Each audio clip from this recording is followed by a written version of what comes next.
Well, as the children say, out of the frying pan into the trees. Anyway, greetings and felicitations, assorted children of the internet. It is I, once again, the Logician, and after spending a substantial amount of time recovering from the endeavors of last night, I've decided that it's probably a good idea for us to, well, push forward with what has become the new norm, as it were. No reference to a certain Twitter-based cartoon, by the way. And proceed with more Spyro the Dragon. From what I understand, these next handful of levels are going to be amongst the most grueling, as it were. Appropriate given that most of the level looks like gruel, as it takes place in a swamp. Once again, insert Shrek joke here. So, might as well get things out of the way and proceed ASAP. Now, to clarify as to why we are already here, I took the initiative between this stream and last and polished off all of the finer details of gem and egg collection from the last world. Figured that the last thing you wanted to see was me continuing to simply grind. So, we're starting from here.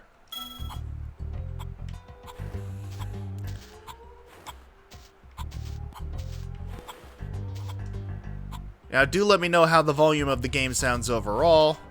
It's been a minute since I had it go directly through OBS, so... there we are.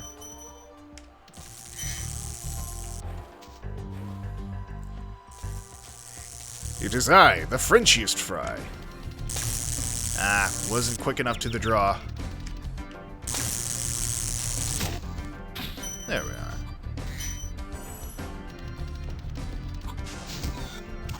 There we are.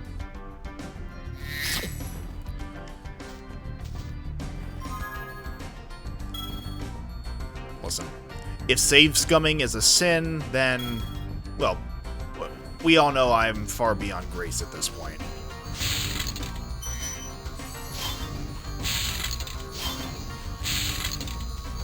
Let's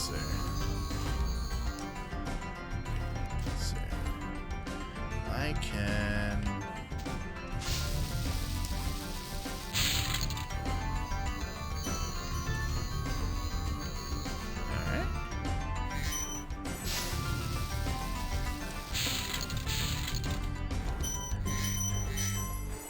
Alright. Alright. Now, I will be completely transparent with all of you. I have not touched any of the Reignited trilogy, so I'm a little curious as to how this particular level plays in comparison to the original. Okay, just want to make sure that wasn't an enemy. Because I know when it comes to a good number of the levels and overworlds in Spyro 1 compared to the Reignited, they upped the quality of the graphics overall, but I think I recall hearing a number of people say that it was sort of in exchange for sacrificing the overall tone of the level itself. Like it seemed too bright and less gloomy, as the swamp is apt to be. However, that was simply from a number of individual reviews. I don't think it was anything even remotely close to being a universal opinion overall. So I'm just curious as to what you people think in terms of how this stacks up compared to the Reignited trilogy. Spyro, it's great to see you, but I've got to go. I mean, you do you, my friend. I don't know why, but for whatever reason, the delivery... Like, whoa. Oh, that's lovely. The opening of the delivery of that line is, Spyro, it's great to see you, but I've gotta go. Like, I was unfortunately getting some minor vibes of Mrs. Dr. the Monarch in that. which is an interesting character, unfortunate undertones overall. Did not necessarily age all that well. I suppose that brings up another question then. You mentioned it feels easier. Yeah, that's often the case with a lot of remakes of games. They'll try and make the layout of certain levels a bit more accommodating, which I will say, I have nothing against. I think the more accessible games become over the years, the better. Just remember that I can hover there. It's like, I remember when I heard a bunch of people raising a big tiff about that one woman who is a stay-at-home mom, and she was complaining about the lack of a pause button in, if it wasn't Elden Ring, it was another similar game. One of those, like, From Software-esque series out there. How the hell did I get out here? I know there's got to be some sort of... And honestly, I feel like if your complaint is against someone who wants the ability to maybe put down the game to tend to her kids, then that says more about you than it does the woman.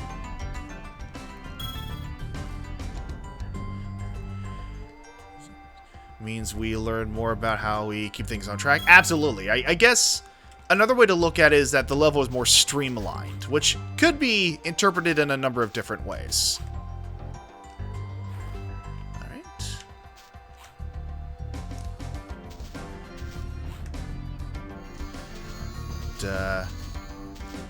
What was I going to say coming off of that? Oh, yes. Yeah, I guess this applies to video games as well. Thematically overall. What would you say is a video game or a bit from a game just that you remember being rather fond of when you were younger? My God, I need to get a new prescription for glasses. But you don't feel holds up after years of retrospect.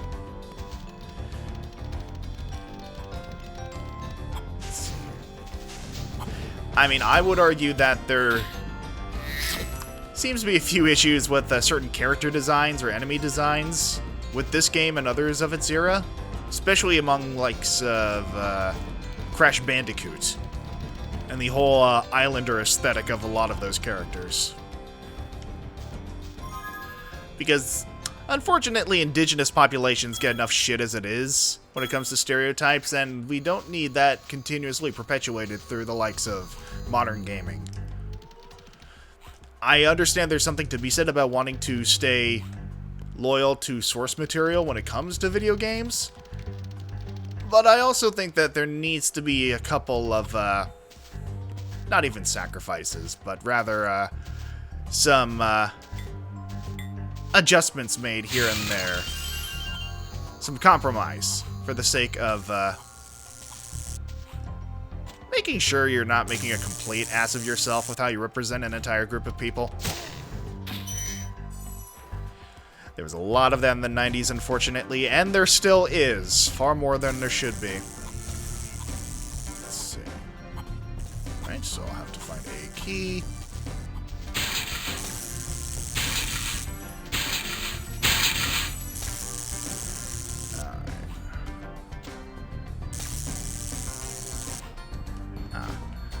Well, I guess we're doing this.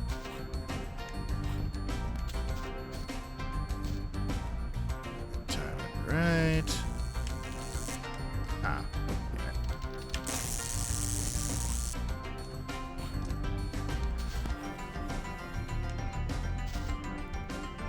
And the 80s, yes, absolutely.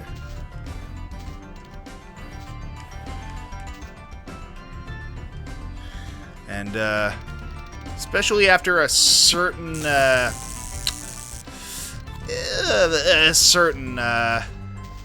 aerial incident around 2001.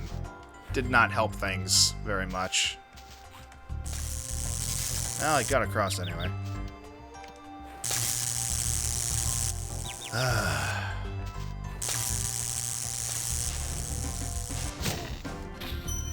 There we are. And the thing is, like,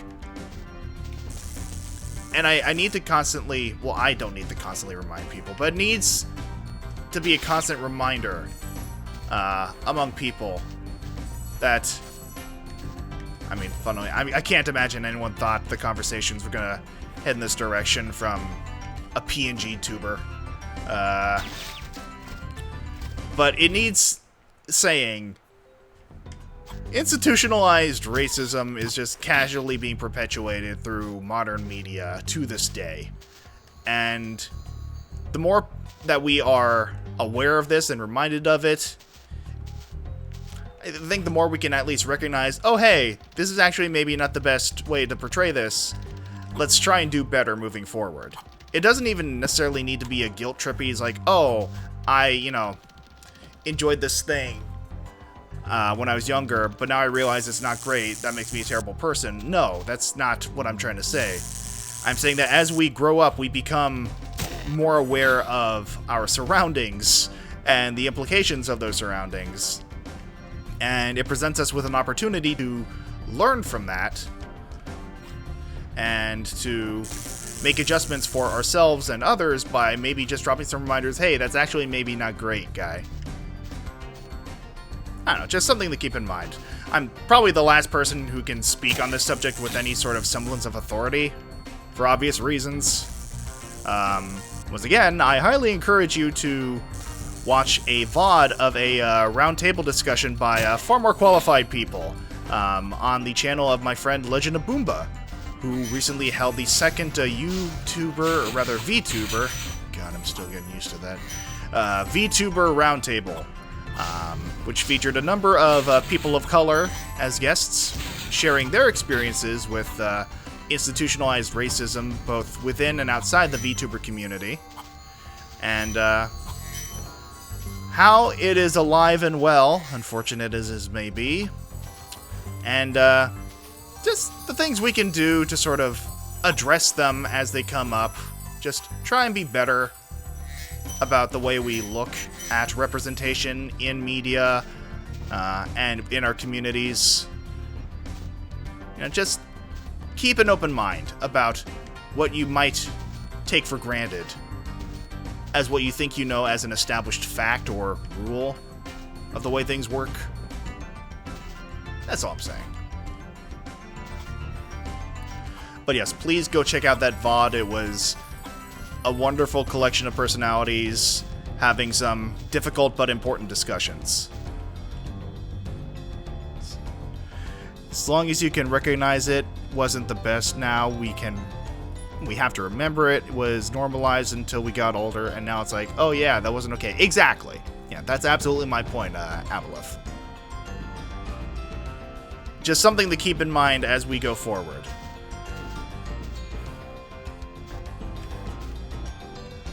Yep.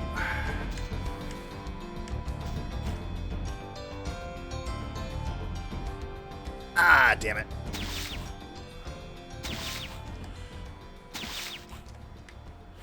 Ah, my word.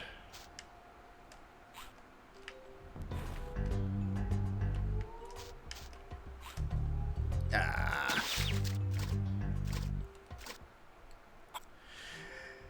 Doing good, nerd? I appreciate that. I've got a good chunk. I might as well dip my toe into the proverbial tub, as it were.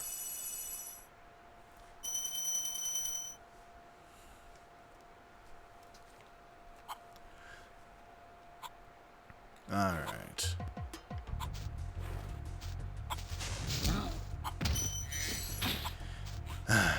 I will say, something I appreciate about these older types of games is that,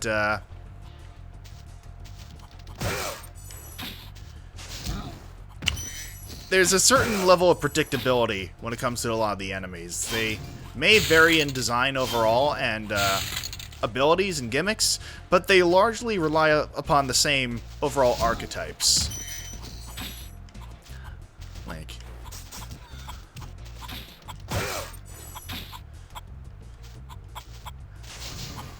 you've got a bunch of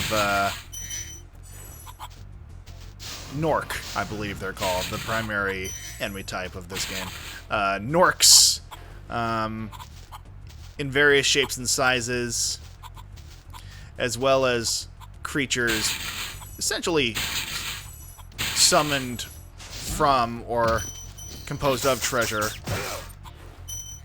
And they all sort of fall under the similar archetypes of, like, you know, easy to kill one, somewhat less easy to kill one that you have to bash with your head rather than set aflame. The large ones that you can't necessarily get close enough to bash them with, but can go down easily with flame. And they mix it up here and there, but it gives you that overall sense of familiarity that helps you plan ahead. And that's something I feel is sort of crucial for games meant for this demographic. And by demographic, I mean, like, other than just 90s kids, but kids from, like, the 10 to 12 age range. Makes it far easier for them to grow accustomed to what they have ahead of them. I say as though I've gotten at all accustomed to them myself, but... Watch out, Spyro. The Norks in these parts have discovered the power of electricity, and it really stings. Once again, thank you, Clancy Brown. I'm sorry, I will not shut up when I recognize a voice actor. It's just one of those inherent qualities. It's like, whenever I watch an anime and I recognize suddenly, oh, that's Johnny Young Bosch, or that's Steve Bloom, I unfortunately just can't not comment on it.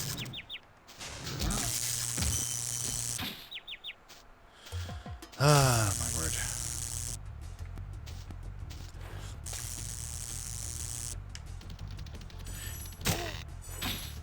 And I'm not sure if it's a matter of simply clinging to a sense of familiarity in a story that's otherwise unfamiliar to me.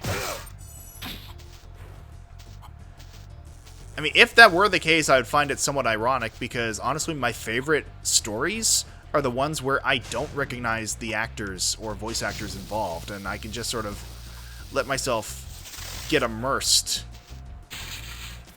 in the story without just instantly recognizing, oh, this is such and such actor. I know them. Because as much as I do adore certain actors and think they do a phenomenal job at playing certain types of roles, I think there's something to be said about not having that instant sense of recognition and being able to, like, I don't know who this person is, and thus I can just see them as no one else but the character they are portraying. And I feel like there's a happy balance to be struck there.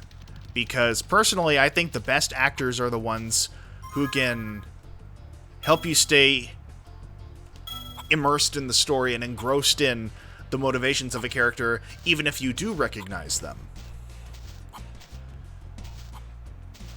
And it can be a bit more difficult with voice acting, I feel, because, I don't know, here's the thing, and I say this not as any sort of slight against famous voice actors. Like, voice actors have, you know, earned their reputation over the years for a reason, and that's because they are good at what they do. And they can deliver phenomenal performances, like gut-wrenching, like amazing performances. But there will also always be that part of me that's like, oh, I loved the character who is voiced by, I don't know, so-and-so. I can't remember the name of the character, but I know that they were voiced by so-and-so, and I love that. And I feel like there's something kind of tragic in that. Oh, gosh. The double jerk supreme there. Because I feel like the goal of every actor, to an extent at least, I don't want to try and speak for an entire community of people, but I feel like the goal of every actor is to give as convincing and as memorable a performance as humanly possible.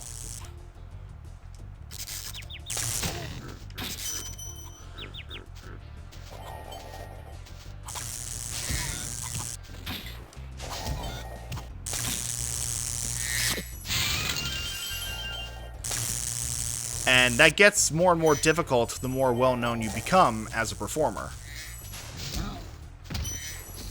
Because once again, I will recognize, oh, that's Adam West, or, oh, that's whoever this may be. There's also something to be said about when it takes you a moment to go, hold on, this sounds like such and such actor, but turns out it's not. And I feel like that's part of an entirely different aspect of voice acting, in that every performance ever given, whether it's on a stage or in a film or in a piece of animation, it goes on to inspire other people and their performances if they choose to get into acting on their own.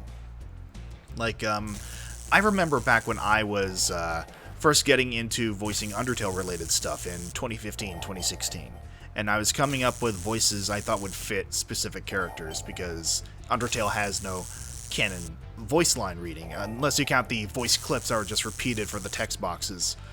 Well, the goal is to make money as well, Spoon. That's absolutely an aspect of it. But I remember when I was looking at the character of W.D. Gaster, who may or may not exist in the final canon of Undertale, given everything behind that. And eventually, I settled upon, as a source of inspiration, the original narrator behind Jeff Wayne's musical version of the War of the Worlds. Which, for those of you unfamiliar, it's exactly what's on the tin. It's, you know, a musical based off of the famous science fiction book. Let me see, one moment.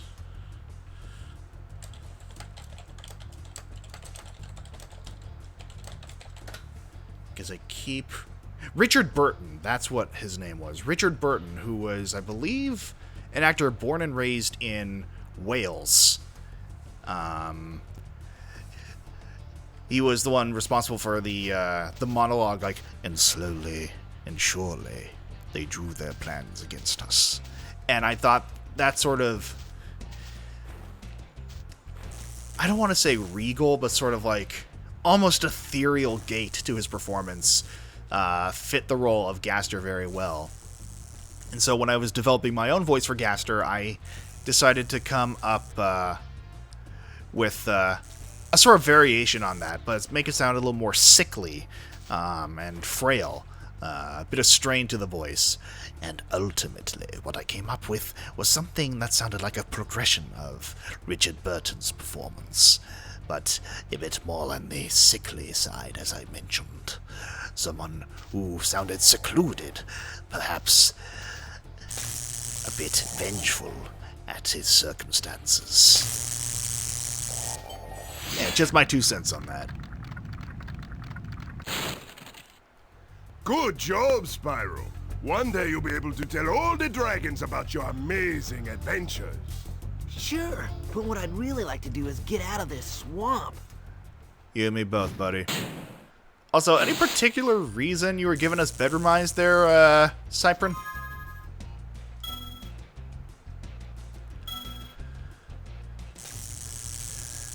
But even just getting back briefly to what I was mentioning, like, regardless of whether or not it has to do with acting, I feel that with anyone who enters a specific field of, like, study or passion, they're going to have specific people who influence them in a specific way, whether it's a very specific artist whose work you looked up to.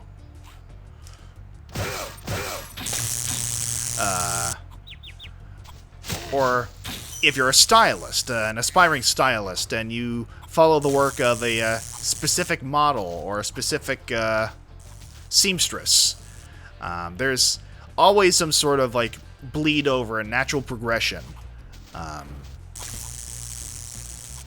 And I think that's one of the beautiful aspects of human ingenuity when it comes to that, whether it's in the field of art or science. And this applies to science just as well as it does anything else. And that's one of the big... that's actually a bit of a hot topic in the field of science, most sciences anyway.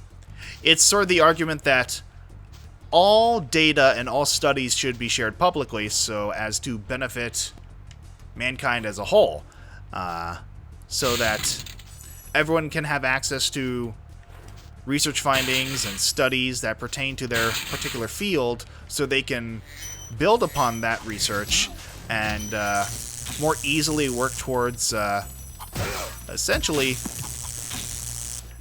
easier means of progressing those fields. And you would think that would sort of go without saying. You'd think it'd be like, you know, a simple enough concept to say, hey, this is going to help a lot more people if we all sort of pool our resources. Unfortunately, it is not that simple, and that's because a lot of people in the scientific community are kind of assholes. And oftentimes they will not share data because they don't want people to know that their data has been cherry-picked.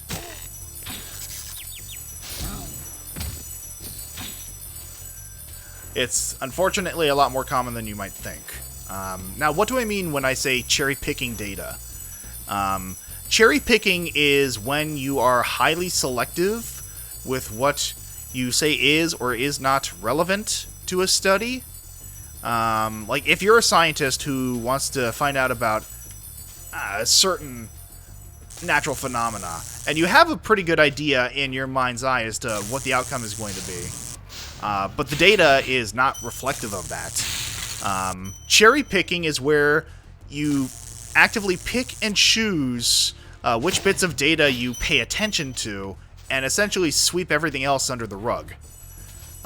It's highly problematic because it skews the data in the direction of a preconceived outcome that is not actually reflective of the resulting data that was collected from said experiment. And it's kind of a little bit fucked. It's sort of like the equivalent of that meme of like, nice argument, Senator. Where's your source? My source is I made it the fuck up. That's basically what cherry picking is in a nutshell. Anyway, thank you for my TED Talk. Thank you for my TED Talk. Thank you for listening to my TED Talk. As if they would ever give me the time of day. But, either way, I mean, I went into this discussing the importance of recognizing the work of actors and hypothesizing on whether or not it's more important to be recognized as a household name as an actor, or to focus more on being not recognized and more so as being synonymously associated with each individual character you play.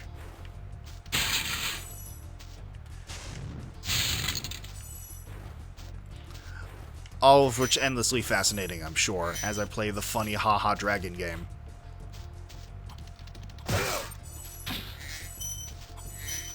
I might be getting a little close here. Let's see. Like people who study mythology and only use the info they find out about male contributions just to say society is misogynistic. Happens a lot with Norse mythology. Yeah, no, that's absolutely true. Because that's just it.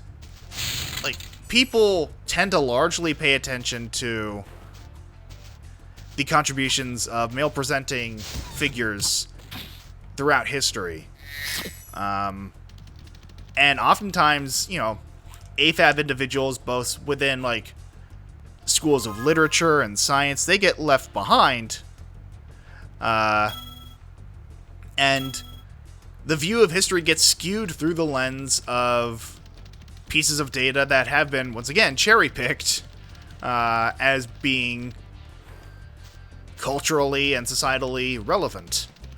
For example, like, for those of you who are familiar with the double helix structure of DNA, for example. Essentially the building blocks of all life as we know it. The person who figured out that DNA takes up the form of a double helix was a woman. And not many people are aware of this. In fact, just to pay due justice to this, I am going to actually double check her name, because I do not want to botch that.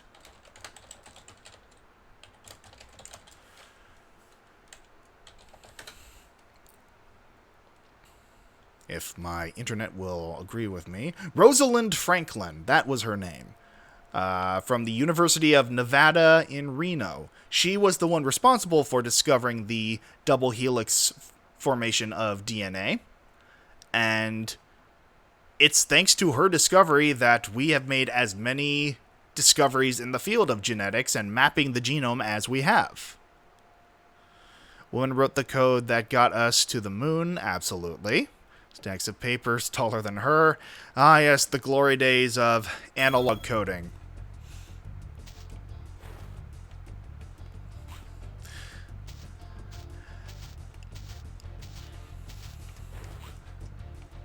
We jumped around topic to topic rather rapidly, haven't we? For which I do apologize, but all the same. Now, how in the hell do I manage to get myself up here?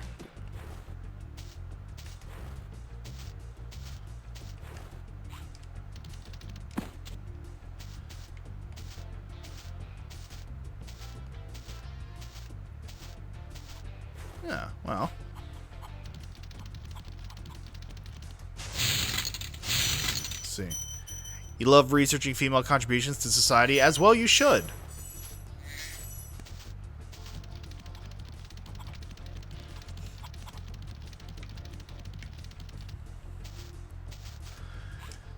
Now, let me see here. Anything over here?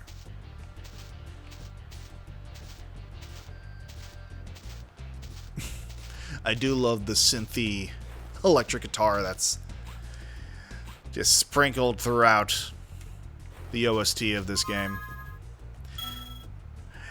It holds a special sort of significance for me. Primarily because I spent a considerable number of years playing a guitar in a band. That was my job, essentially full-time, while I was just earning money for rent while going to grad school. And that guitar had so many cheesily synthy voices on it. It was often difficult for me to try and determine what would actually sound good when we were covering specific songs.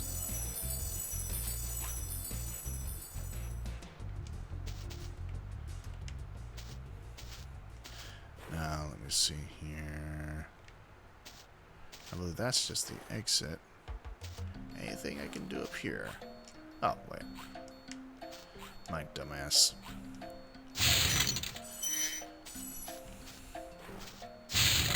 So I absolutely familiarized myself with a number of different synthy voices, as I mentioned before. I think some of my favorites were just the more naturally high-pitched ones, which came in handy for songs like I Guess You're Just What I Needed. We tended to dip fairly frequently into the 80s stuff. We called ourselves a classic rock cover band, but that was sort of just... Hey, there we are. A general catch-all. So we could get away with... Because here's the thing. When it comes to classic rock, depending on what generation you're from, anything can be considered classic rock. Like, to someone growing up, the Plain White T's could be considered classic rock.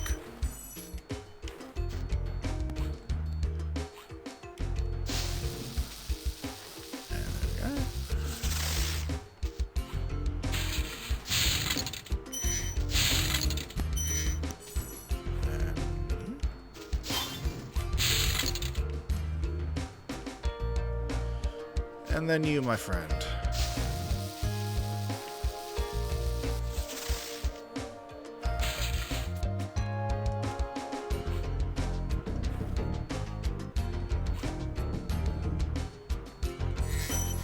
I guess that raises another question then. And this isn't necessarily relevant to music. How old would you say something has to be in order to be considered retro or classic? 400, excellent.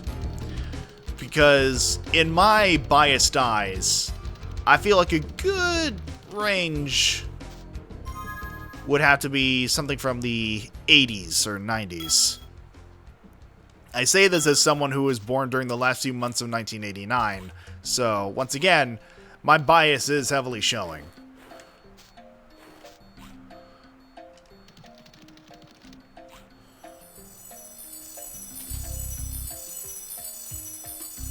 Let's see here.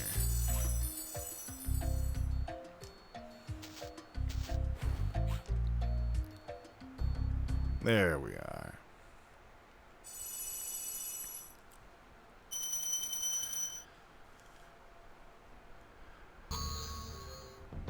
Excellent.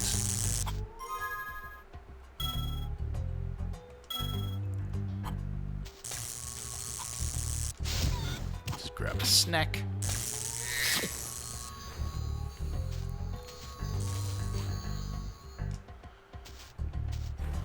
Alright, Gordy, come on. You consider anything that is 20 plus years old to be retro. That is a fair assessment.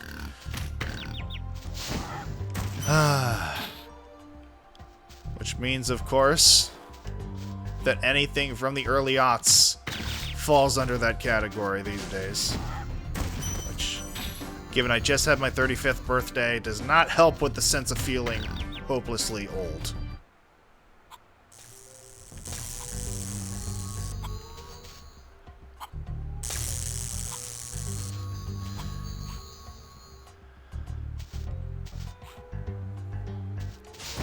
There you go, Gordy.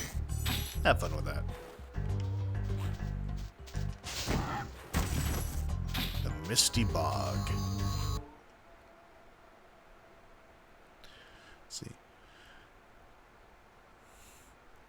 Only 4 years younger than me. Yes, but that feels like centuries at times. Oh, hey, 50 dragons. Not bad.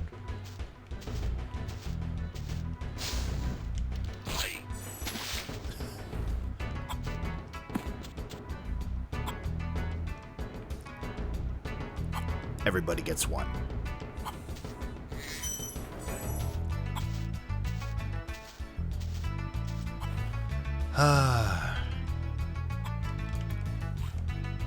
Oh gosh, I have no recollection of these enemies whatsoever.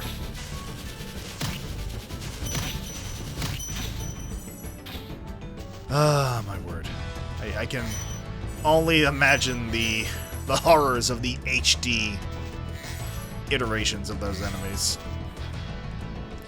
That's another thing I've noticed when it comes to HD remakes or remasters of older games. Like, there's something inherently cursed about seeing enemies and characters that were made with early pixel and polygon limitations in mind brought further into the third dimension than they were ever meant to be. Oh no, we are absolutely retro. It's unfortunate but true. Neither of us exactly in mint condition either.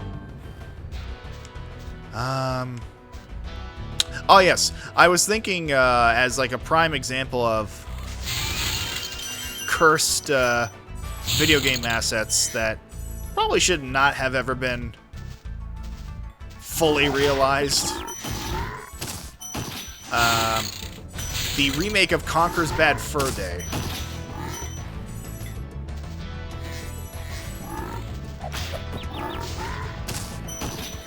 Can you maybe save the tongue lashing for later, my guy?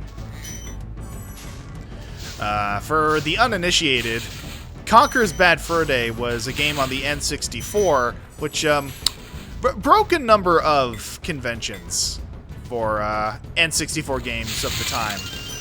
In that I'm relatively certain it was one of very few games that earned an M rating. And it took a character that was first introduced in Diddy Kong Racing, and made him a raving British, yet simultaneously not British, alcoholic with a Lola Bunny-esque partner. Can you not?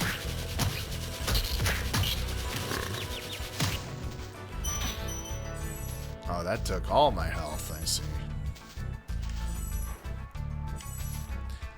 And, it tore into pretty much every film around at the time. Saving Private Ryan, Bram Stoker's Dracula. Some of you may be familiar with the infamous Great Mighty Pooh boss fight, which is exactly what's on the tin. A large collection of leavings, as it were, throwing bits and pieces of itself at the main character. Yeah, no, it's absolutely an unfortunate earworm. Aboleth, my apologies. Be on the lookout for attack frogs. They are cold-blooded killers. Attack frogs? And this used to be such a nice swamp. Unfortunate accent. But, yeah, my point being, those were disturbing enough as it was on the N64. When they were realized a bit further with the textures and limits inherent to the Xbox 360, that quite literally changed the game, as it were. Oh, thank you so very much.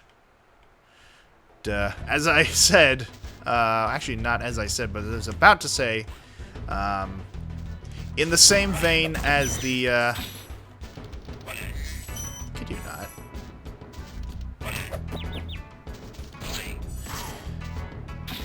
Where was I going with this? Sorry, I got distracted by, I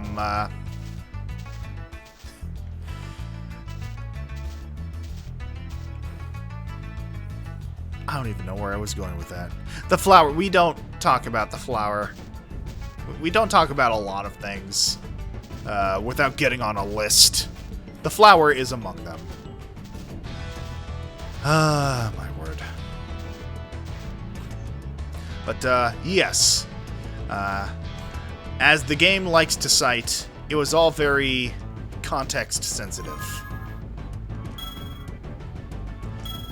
Yes, I apologize. I was distracted by great value Ziggy Stardust over here.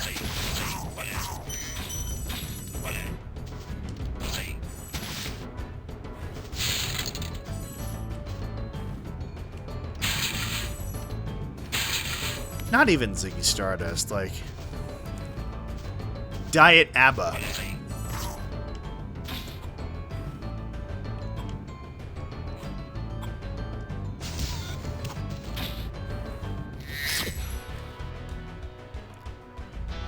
No thoughts, no words, only dreams.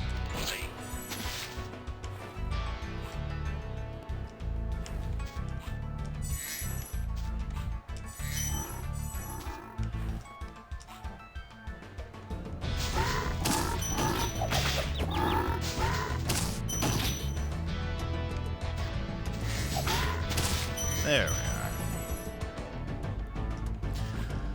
are. And now, of course, because I reminded myself that ABBA existed, I'm reminded of, I'll give you one guess as to which ABBA song we played in the band.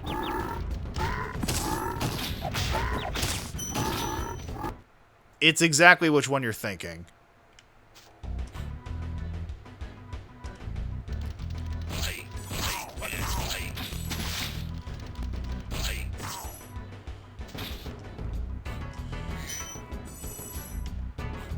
Was it ABBA, actually? I'm an idiot. I keep forgetting who did. It was Whippet.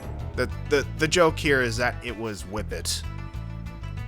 And I'm probably misattributing it to a completely different musical artist. It's been far too long. Oh, fuck you. Since I've had anything to do with that song.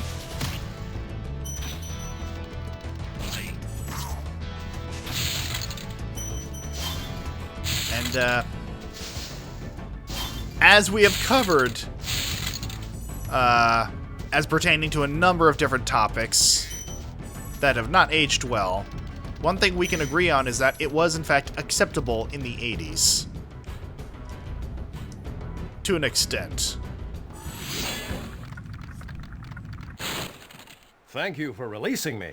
That's number 6. I love how very pre-recorded messagey that voice was. Message E1A. Thank you for releasing me. The subscriber you are calling is not available or is outside the service area.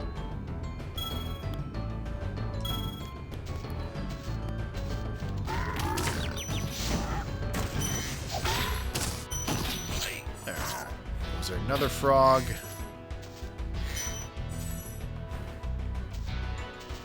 God.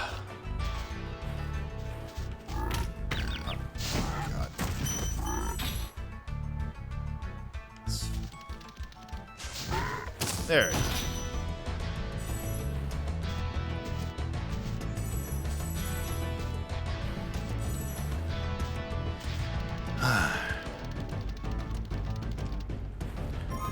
Do you think Kermit still gets residuals for those Lipton iced tea memes?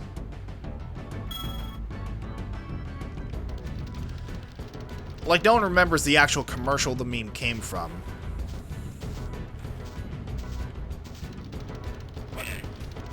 And it's hard to imagine a world in which late-stage capitalism does not, unfortunately, consume everything to the point where people get paid for their appearance in memes. Or at least try to insist on it.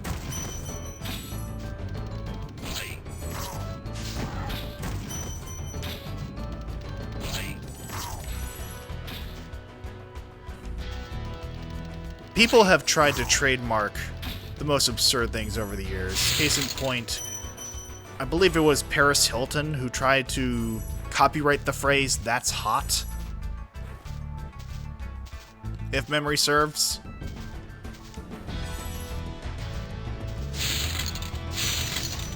Ah, my word. Something something society joke. Oh, by the way, I've not seen it myself, but apparently Joaquin Phoenix's Joker 2 was terrible. And I think people were just surprised by that for whatever reason. I'm not sure why, considering it's the story of a glorified incel.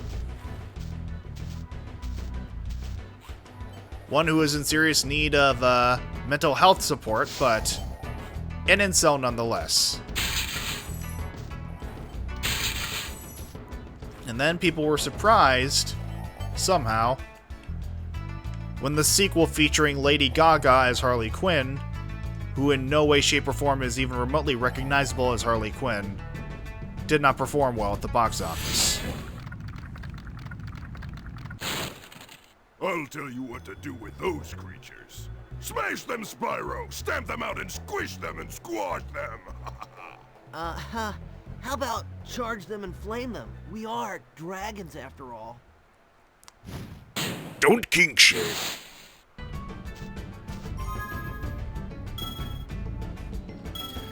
Like, if my mans wants to play kaiju, let him dream.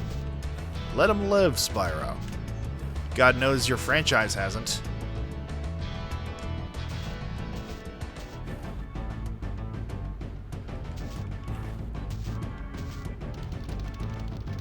Now, how in the hell do I get up here?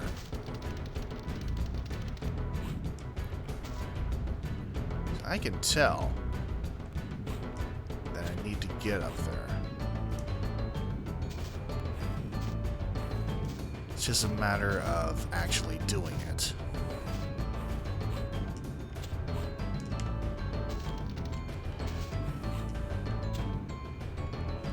Oh, well.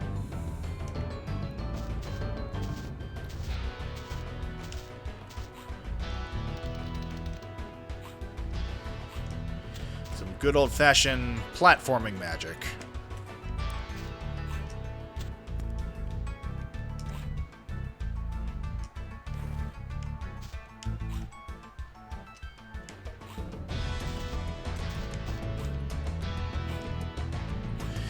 I do love, as well, that another quality of these older polygonal games, like circa the PS1, had very unique architecture that was sort of just the result of the limitations of the engine that ended up sort of angled such that they seemed like something out of a gothic Saturday morning cartoon. Like this architecture here feels very Beetlejuice core. And by Beetlejuice, I do mean specifically the Beetlejuice Saturday morning cartoon, which apparently has been making the rounds on Twitter, by the way. Apparently people have been enjoying the idea of an AU in which all three iterations of Beetlejuice, that is to say the movie one, the cartoon one, and the musical one, all just sort of meet up and have a gay old time being grotesque. I was particularly tickled by the depiction of the cartoon one, looking at the behavior of the other two is like, I'm not used to being the more responsible one in the room. I need to go back and watch the Beetlejuice cartoon at some point. That was very much a staple of my childhood growing up, which would honestly explain a thing or two.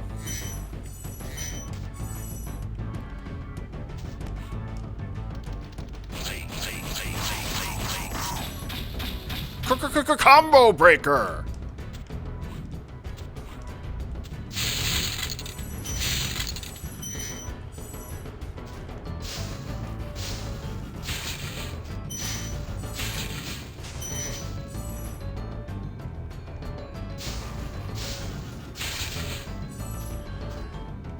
Alright. Now, where to go from here?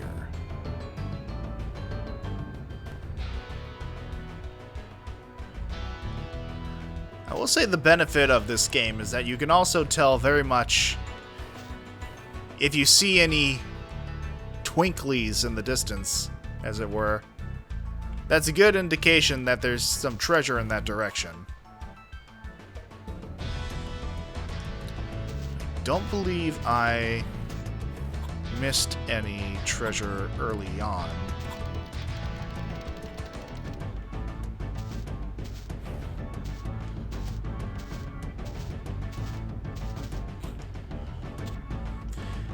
Haven't done the Room of Death.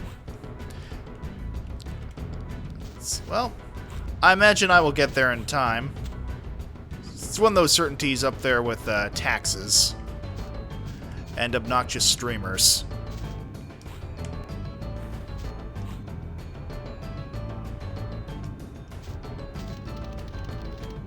Alright, so definitely some twinklies over in that direction. So I do, in fact, need to head over. So.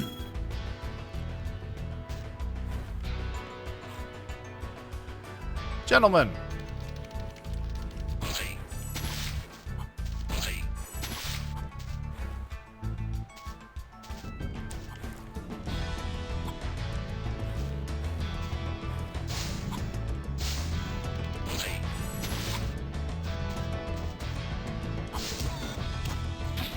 Well, you know, my intention was different, but I suppose the outcome is what ultimately matters. Oh, God.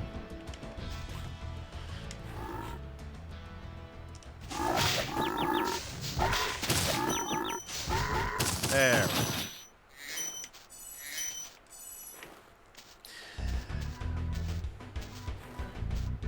To quote one Ace Ventura, "This is a lovely room of death."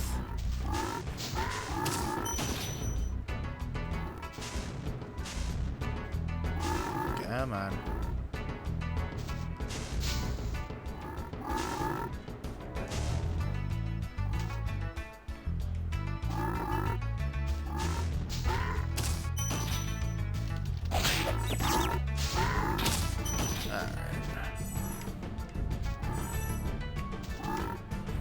These fucking frogs. Ugh.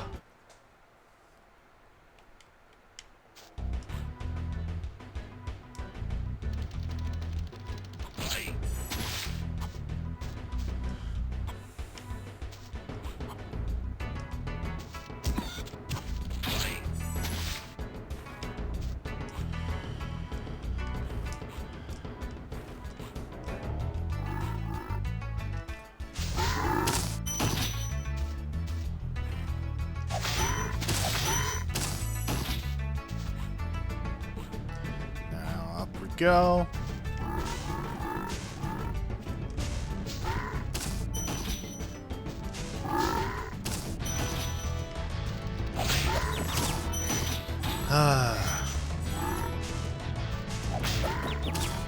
God damn it.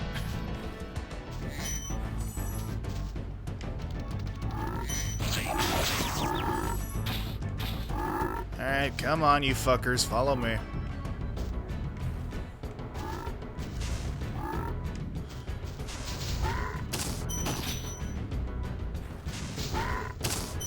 And there we are.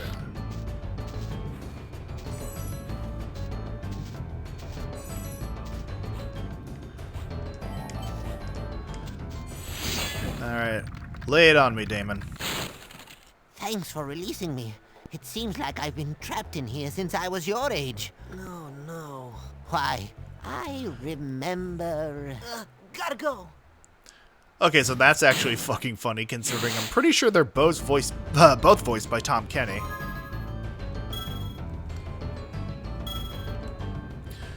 Oh, my word.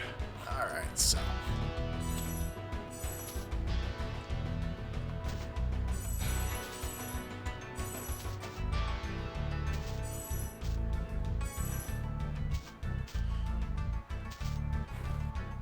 Alright, 500.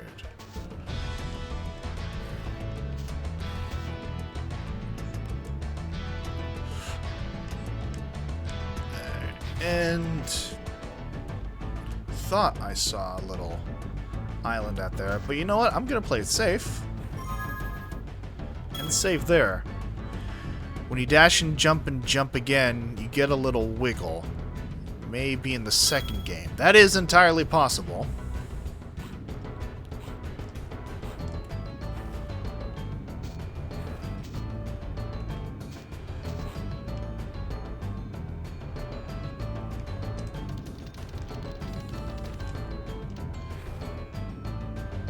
Oh.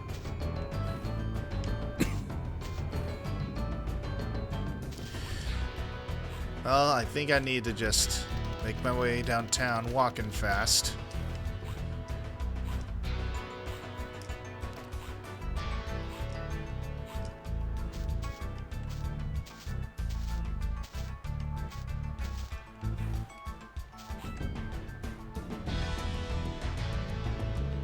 There we are.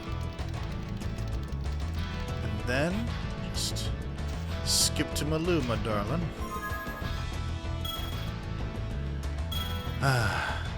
I will say, both to you, Aboleth and Remo, your insight has been, honestly, game-changing, as it were. It's made the difference between me struggling and succeeding.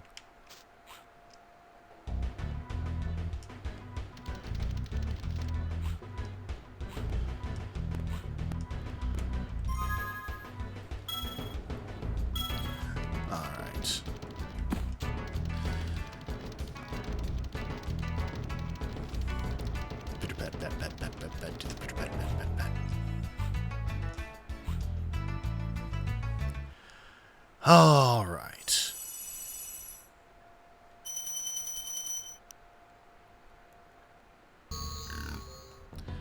Oh, God. Okay. I thought he was going to be right there.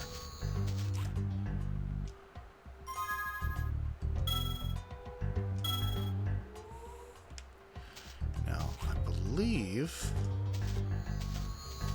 the next world should probably be somewhere in this direction.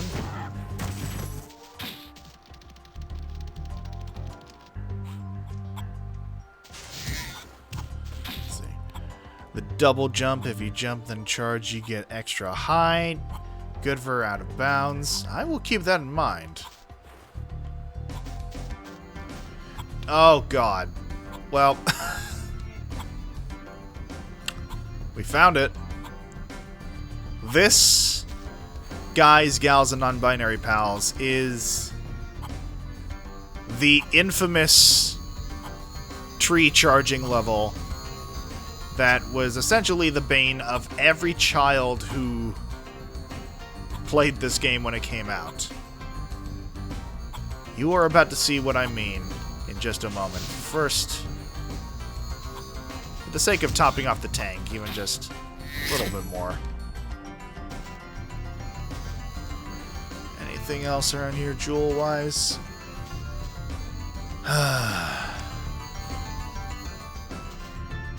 No? No reason for me to delay? That's a damn shame. Okay. Let's get jiggy with it.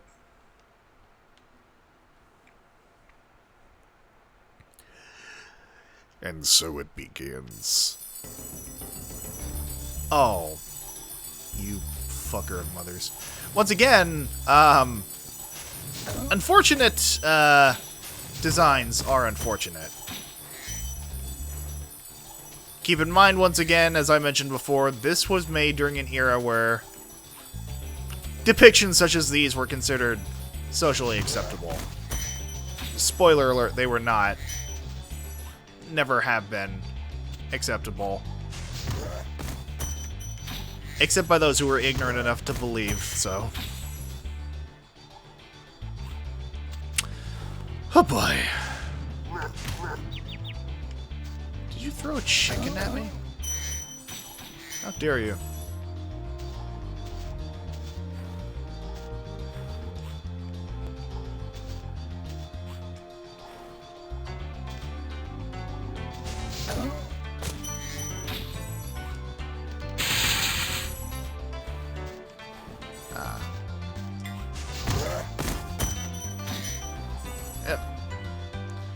I'm not sure what your plan was here, guys.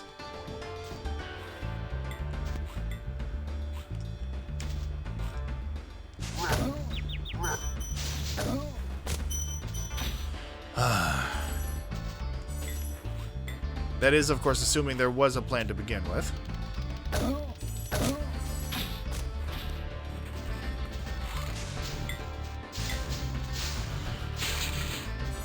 Ah, my word.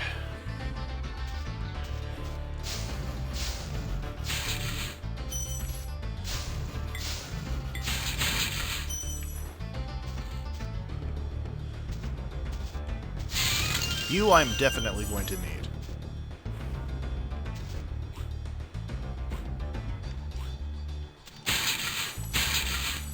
Now, before I make my way over there, as much as I hate to backtrack, I did come out an end that wasn't, strictly speaking, the main path.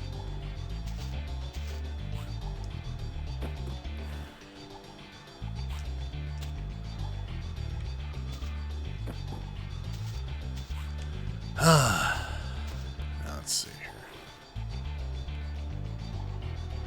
Never hurts to double and triple you mother of fuck.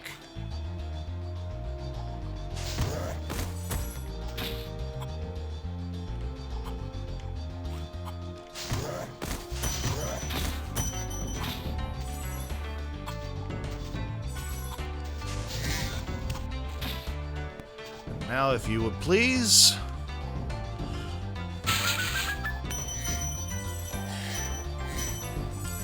I hate to backtrack, says the man who's making you play Soma. I mean, I don't like backtracking any more than you do. I was just saying it was a necessary component of getting you through the level. Necessary evils and all that.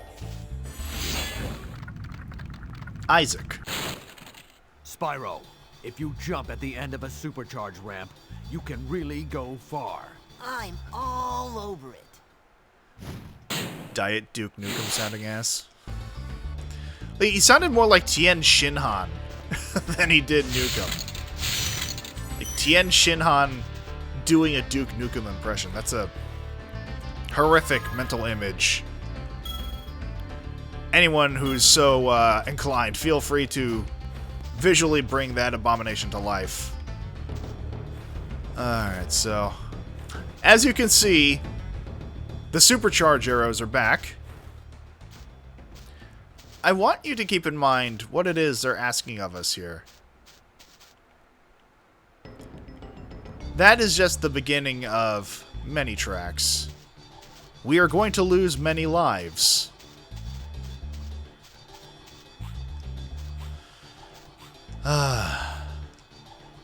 And yet, as I have been constantly reminded, all this suffering is, in fact, for content.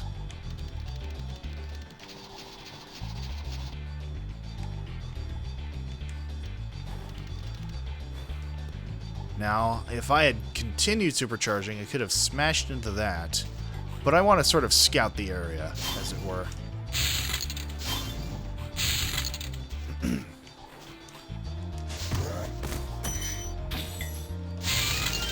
pick up as many lives as I can find. You...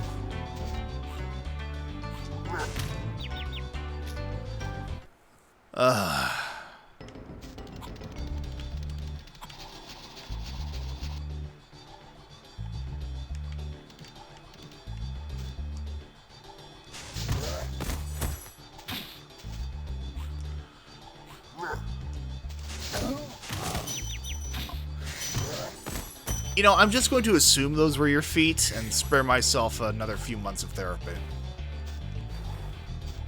Just make sure there's nothing else down here.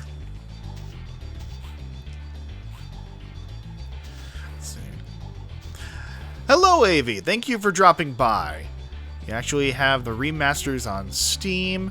Never ever touched a Spyro game, though. I highly recommend them, if for no other reason than to avoid unfortunate time capsules, such as the character designs in this iteration of the game. I've not seen how the enemies look in the Reignited trilogy. I would hope a bit more tasteful than this.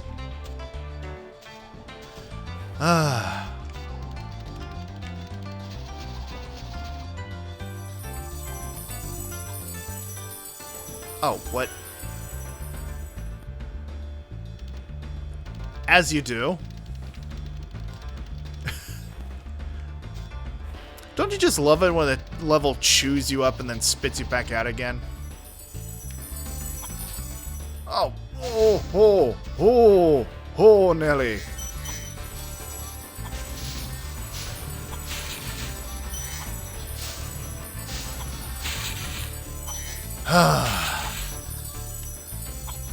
Yeah, we don't talk about Skylanders, Avalith.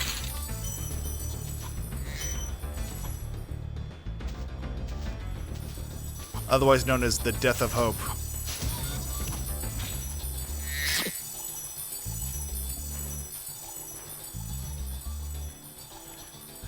Look how they massacred my boy.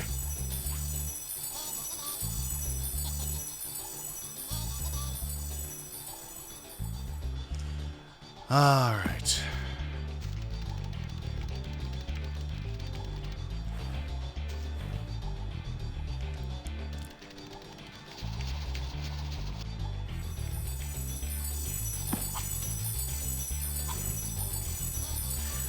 Now, refresh my memory, those in the chat who have that hidden knowledge. What was the secret to the double jump again? because I have the distinct impression that knowledge is going to become quite useful here.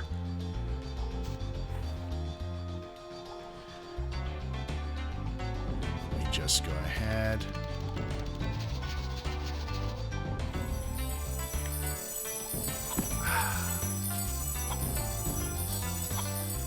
Pray.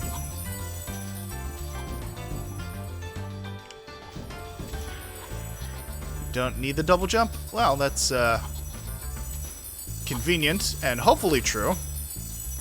Knowing me, I will need every advantage I can get.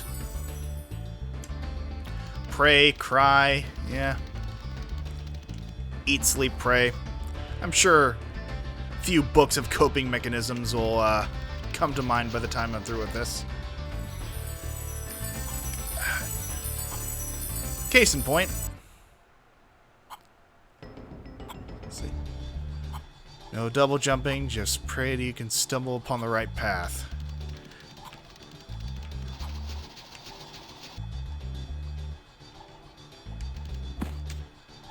Ah, my word. I forgot there are multiple paths to this.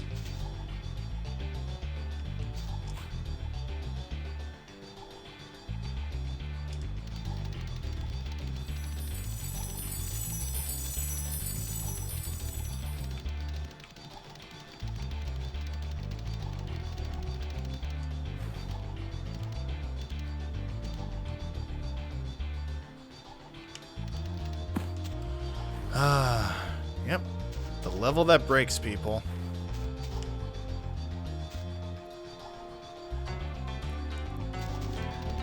One of Dante's lesser-known layers of hell.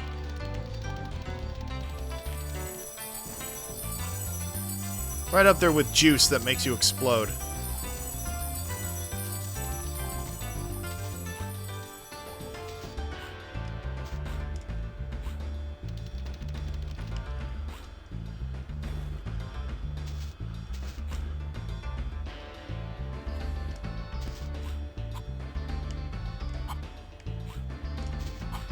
Let's see here.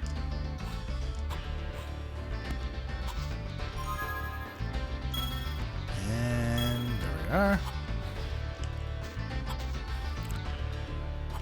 So I get the distinct impression this is going to take even longer. Oh, wow. That is to say, even longer than the flight simulator. Oh, for fuck's sake.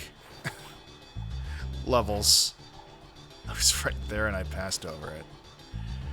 Ah, my word.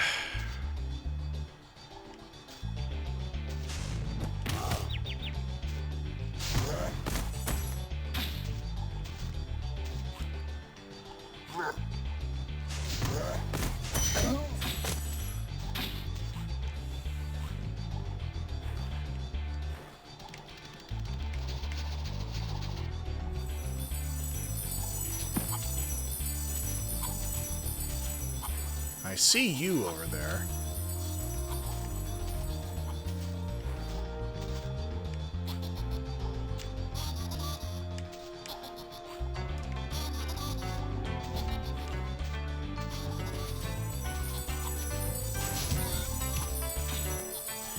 Ah, my word. Flight we can't help with. This we possibly can.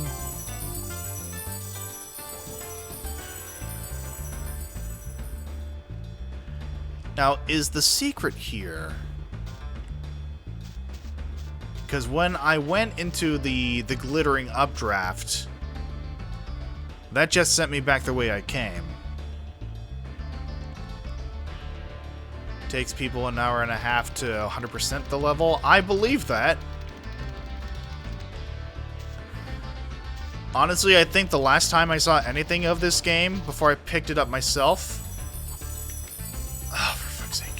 was, that's lovely, was a playthrough of the Reignited trilogy by Jacksepticeye. That was ages upon ages ago. Okay. Well,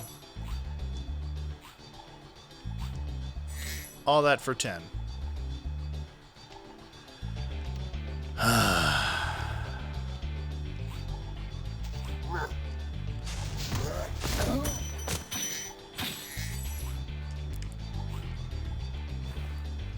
Now then.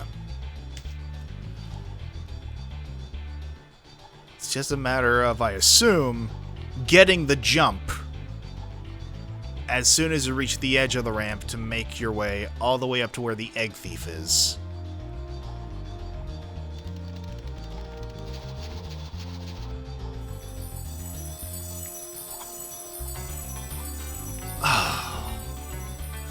Isn't this my lucky day?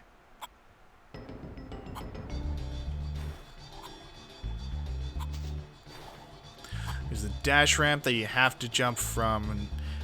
Oh, that's right. I have to build up momentum. Top Spyro tips. Refresh my memory, Remo.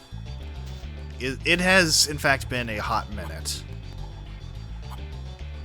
Now, I think...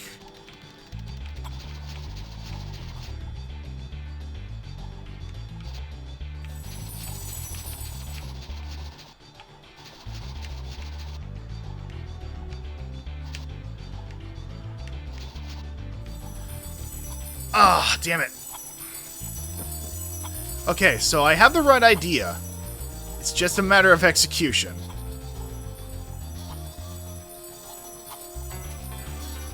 So,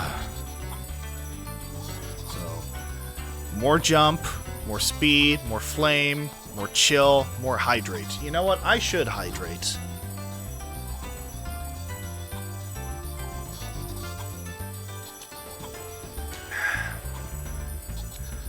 Lest that buzzing in my ear lead me to ripping said ears off. Not sure why I took on a Bostonian accent there. Gonna rip my ears off! What are you, some kind of palooka? That's not Bostonian by any stretch of the imagination. Gentlemen.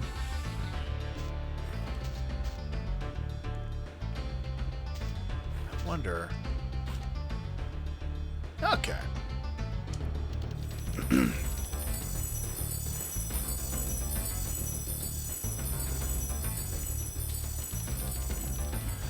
Alright, well, we're going back to basics. We're going back.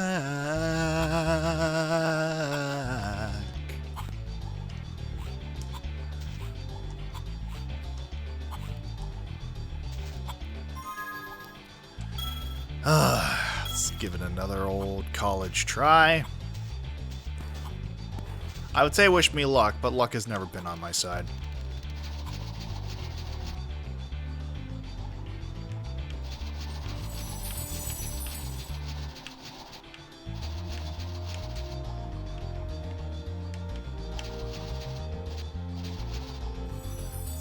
Okay. There we go.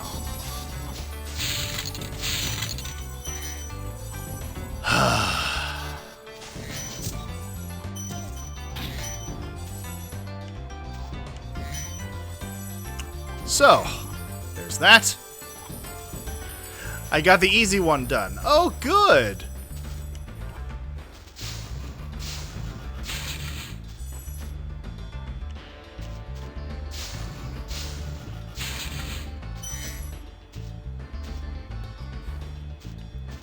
Now, I have to make my way over there, don't I?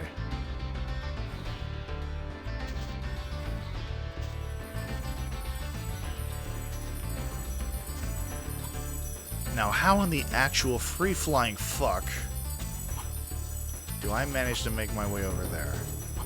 Because I don't think I'm going to be reaching that ledge from this height.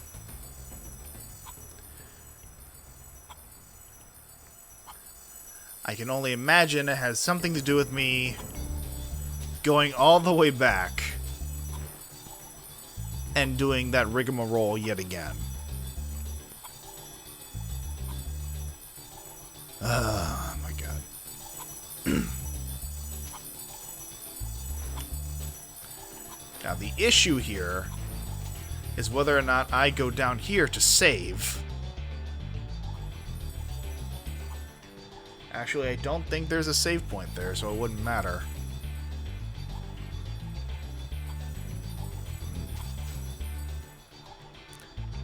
I'm sure you can hear the gears turning, as it were.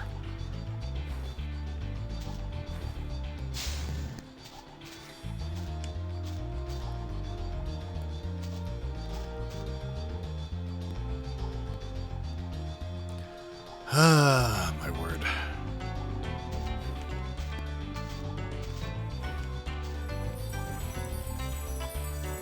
I mean, this is an infamous level for a reason.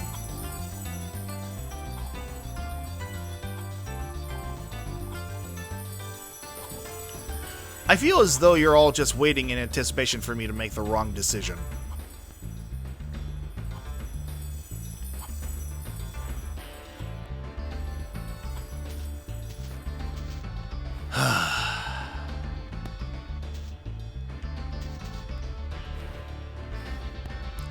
And once again, that is a streamer's lot in life, so...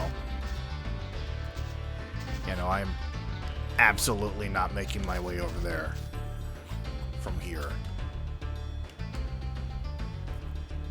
You make wrong decisions all the time. I'm willing to admit that much. Whether or not I am wrong in my assessment of the situation is up for debate.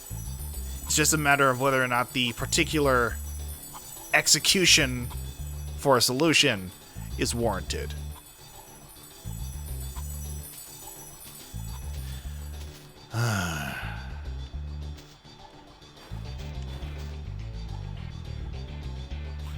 And I have 0 lives left.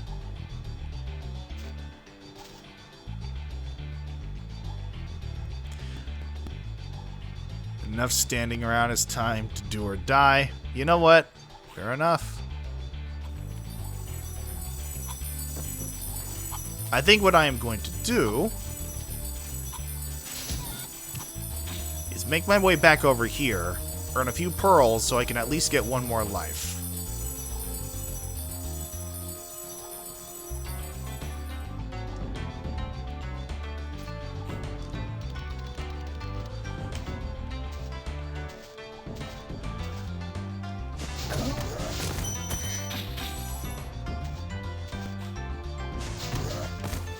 There we are.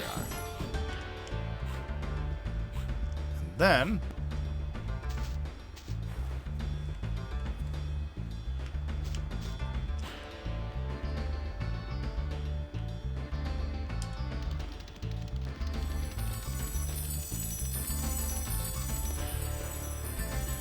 Alright. There we are.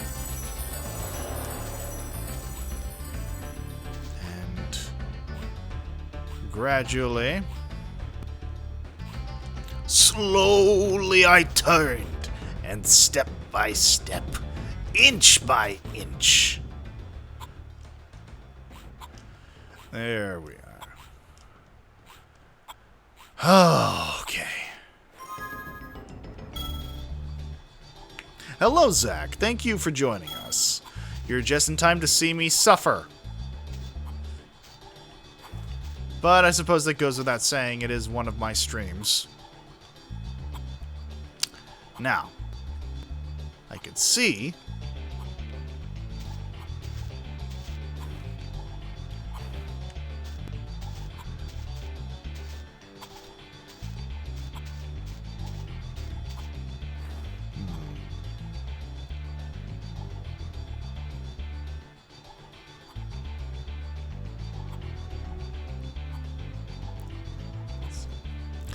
Hope you recovered from yesterday's burns.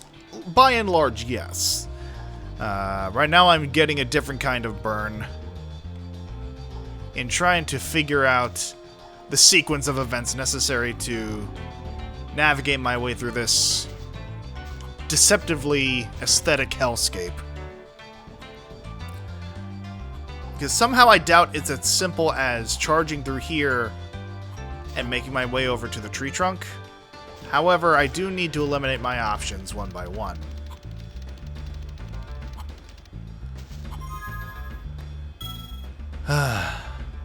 Isn't that why people watch any VTuber? For them to suffer? You're not entirely wrong. Because I unfortunately don't have the jiggle physics to validate any other excuse. Oh, for fuck's sake.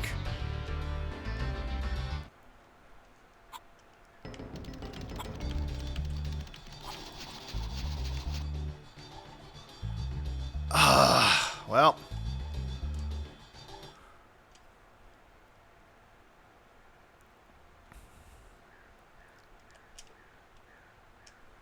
I mean...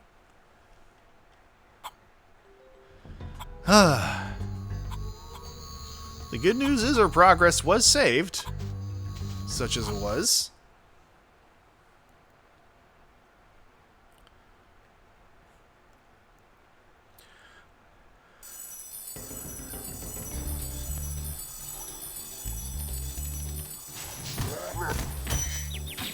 You and your fucking chickens.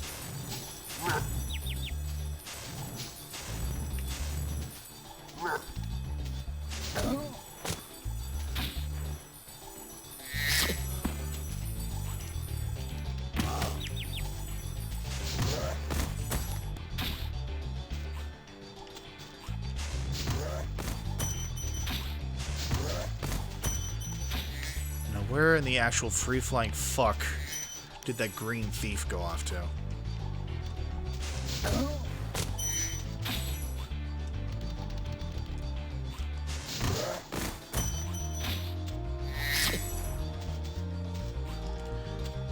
Oh, I never made my way up here, did I?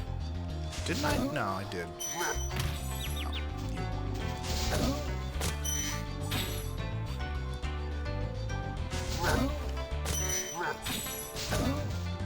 There we are.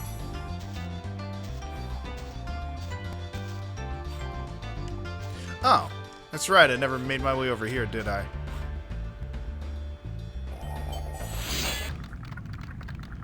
Hello, Lyle. Greetings, Spyro. For an amazing tour of the treetops, don't just stop at one supercharge. Why was that particularly breathy? He's like... Then again, I suppose Tom Kenny does specialize in characters that make you just a smidge uncomfortable. Alright, well, once again, we're making some progress here.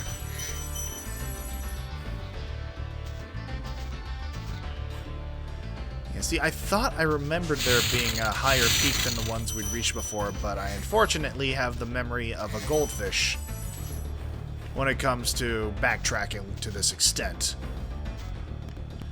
Alright. Before anyone comments, yes, I am aware that the whole myth of goldfish having a 5-second memory is, in fact, just that, a myth. Once again, not exactly cranially built. Dear God, my vocabulary continues to betray me. Not exactly cognitively built, like a steel trap. But I digress.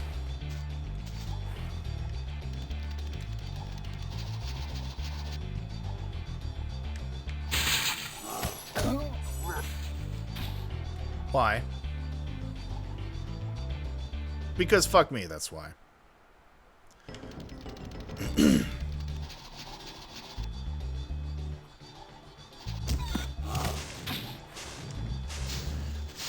There we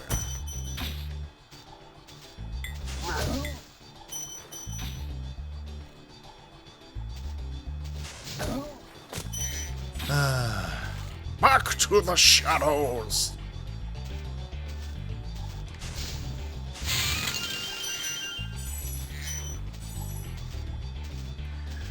Alright, so.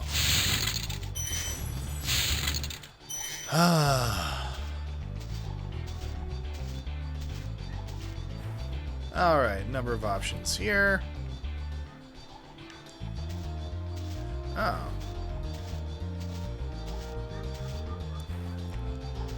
Well, we'll get to that. For now.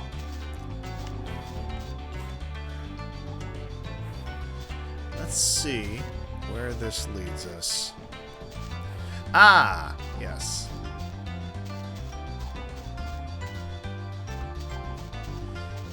So.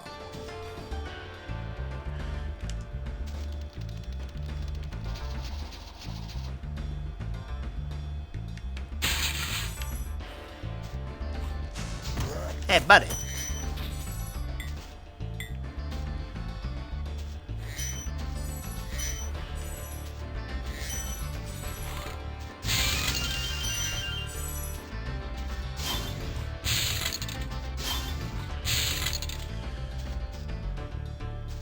So, we have that taken care of.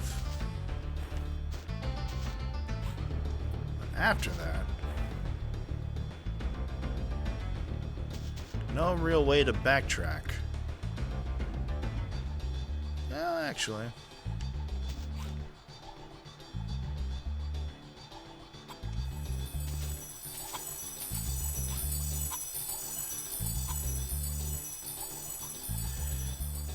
Ah, my word. So, next question for all of you. What, to your memory, is the most egregious instance of backtracking you've ever had to do in a video game? This could apply to a platformer, an RPG, just something that forced you to make your way back through an area of a game or a segment or a map that you just could not be bothered with unless it were absolutely necessary.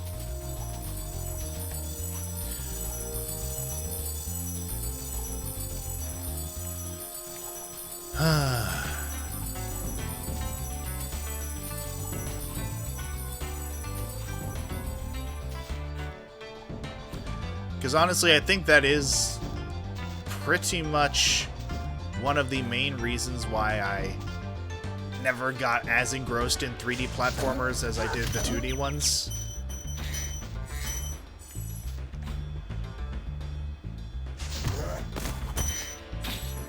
Just the egregious extents to which they would force exploration.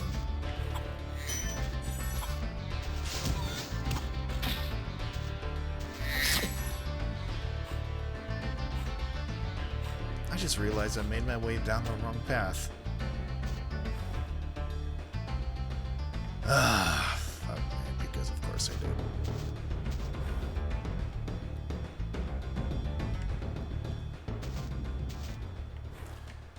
I can't go back, so... Let's see. Let's see. You missed something at the beginning of an area, and need it, and that you need it at the end of it, and have to run all the way back. Can't think of one off the top of your head. Yeah.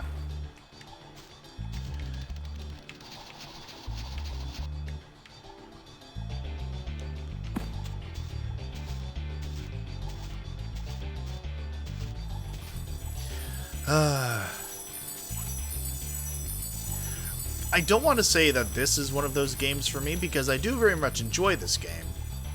It's just a matter of 100%ing it, which has never been my strong suit for any video game.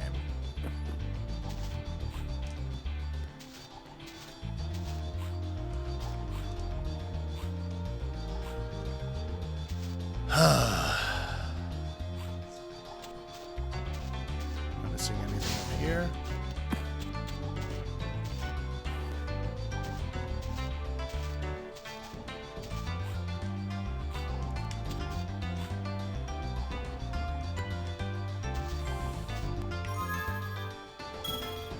There we are. Now, is there anything over here? I thought I saw yes over there. I don't think I can make my way over there through here. Unless...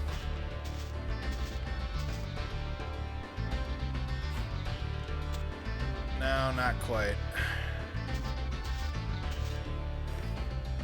They know well enough to not have me cheese it. Why all the saving? Because I am paranoid. And I don't want to have to navigate my way all the way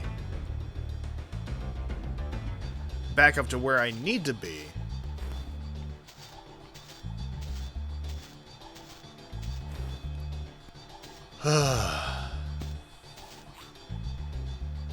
Now then.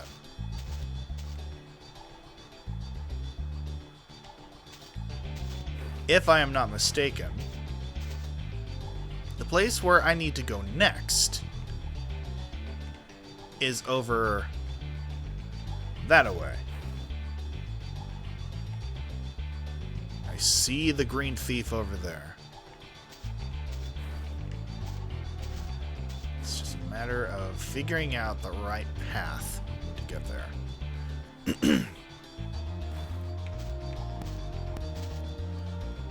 Now I see that there's a ramp down this way.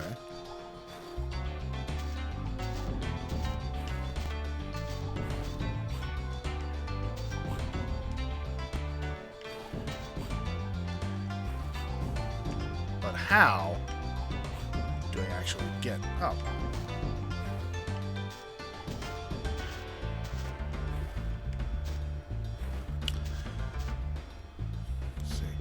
Just checking.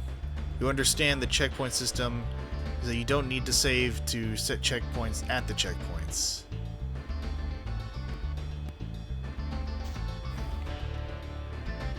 I mean, the thing is, I don't see myself being able to get back to where I need to be otherwise. Alright, so. Better safe than sorry. Exactly, Zach. So... yeah, system crashes can be a pain in the ass, and they're not outside the realm of possibility for totally legal versions of the game. As I'm sure we're all aware by now. Now... just trying to... map my route here, because I can tell that this is gonna be the end of it. I need to jump from here over there. The issue is, how do I go about building that momentum? That is to say, with what route? Lives are a precious resource here.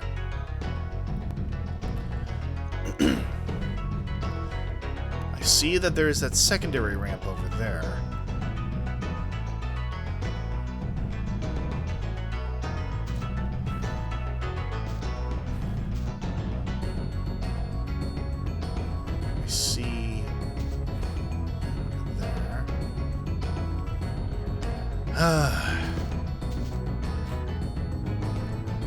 I suppose this is going to have to be a matter of fuck around and find out.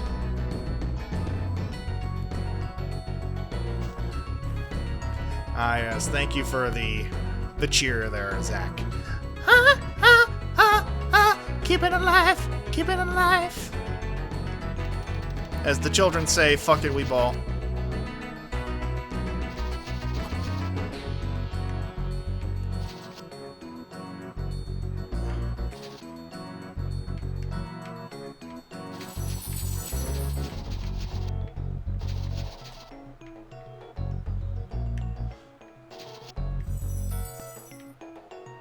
Well, that accomplished nothing.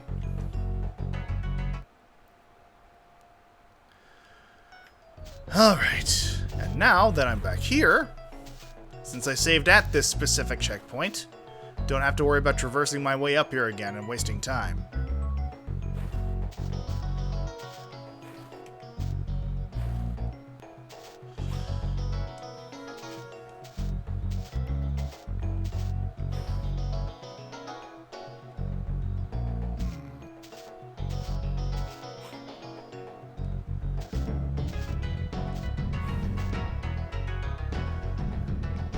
Now, I could make my way through the log there. That would take me me out that way, but I'm not sure where I would go from there.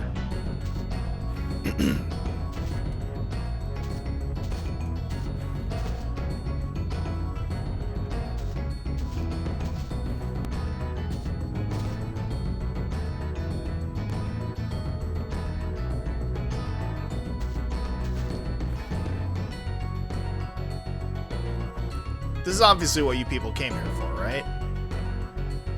Just to watch this contemplative white boy figuring his way out of an obstacle course made for a small dragon.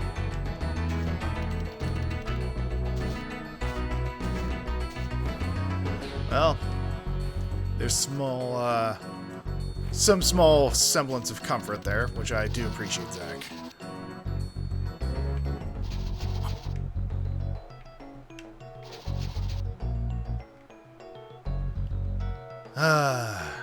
That ain't it, Chief.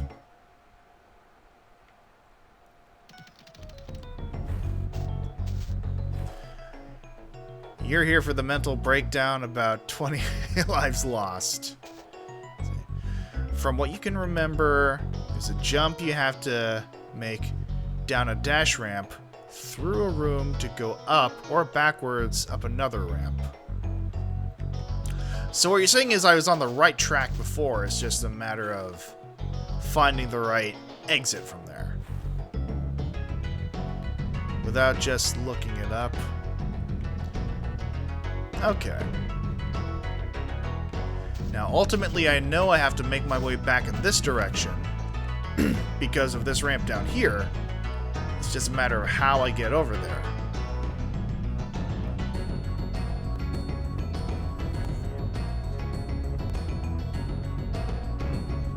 Well,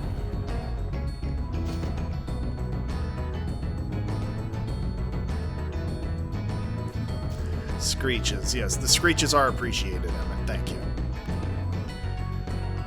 Now that opening over there from that tunnel, that seems a fair distance away. But given enough momentum, I suppose it's feasibly within the realm of possibility that I could make my way from there over to here. I suppose we won't know until we try.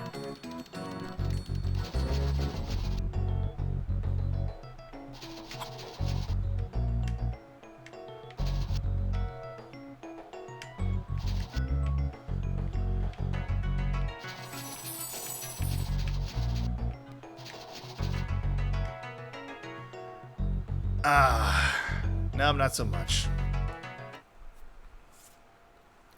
See, you're not actually lying about the walk or your reasoning to watch. No, I understand that, Zach.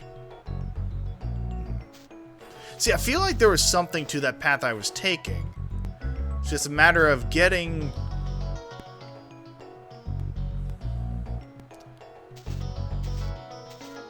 Because I made my way over there. And I got... relatively certain to that tree. Just where do I go from there?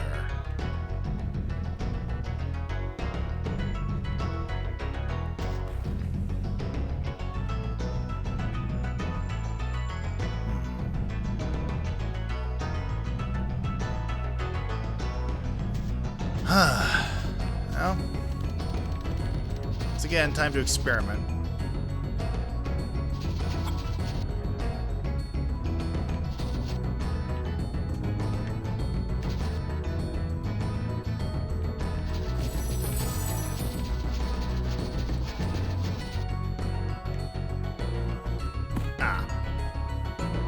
Not so much. You'd offer the help by having reached the required level of despair. That's entirely valid.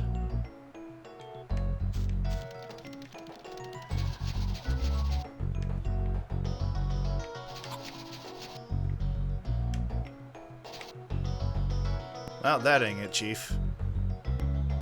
Good reason not to help Griffin. You know, am I a clown? Do I amuse you? Joe Pesci is rolling over in either his sleep or his grave. I can't quite recall whether or not the man is still with us.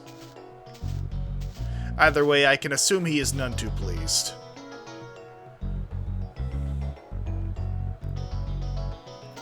Because once again, I know ultimately the destination is this ramp down here. But to get there...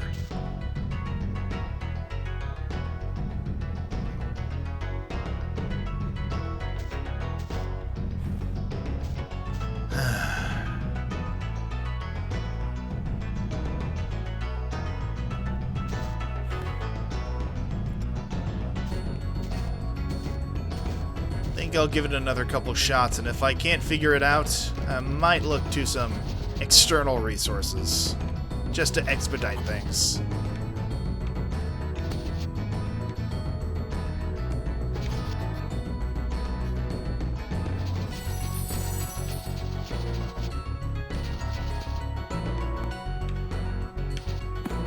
Oh, that wasn't it.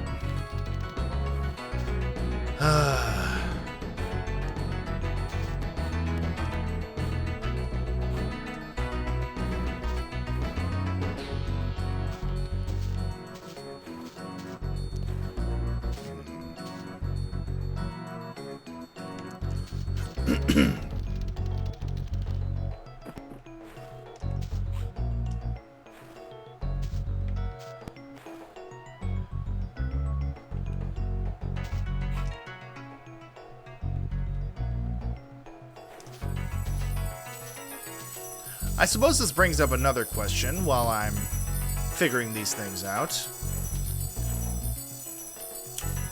What would you say was a life skill that gave you a great deal of grief trying to figure out as you were growing up? Whether it was learning how to ride a bike, or getting a driver's license, or acquiring any sort of skill that might have initially tickled your fancy, but this gave you the worst time trying to fine-tune as an overall skill.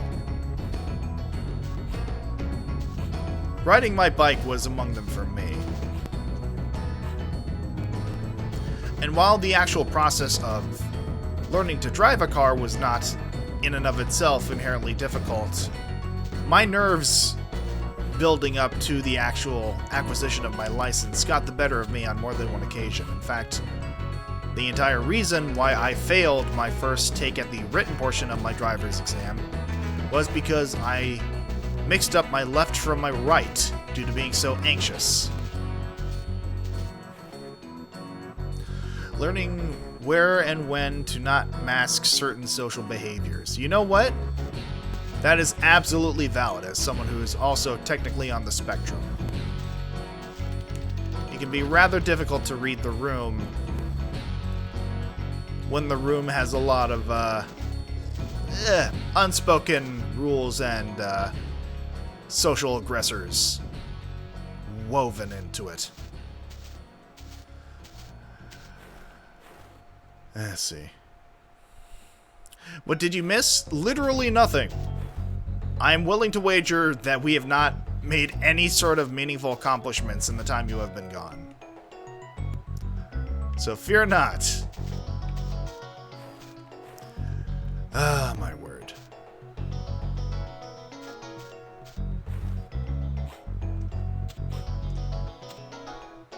Once again, I can't really figure out.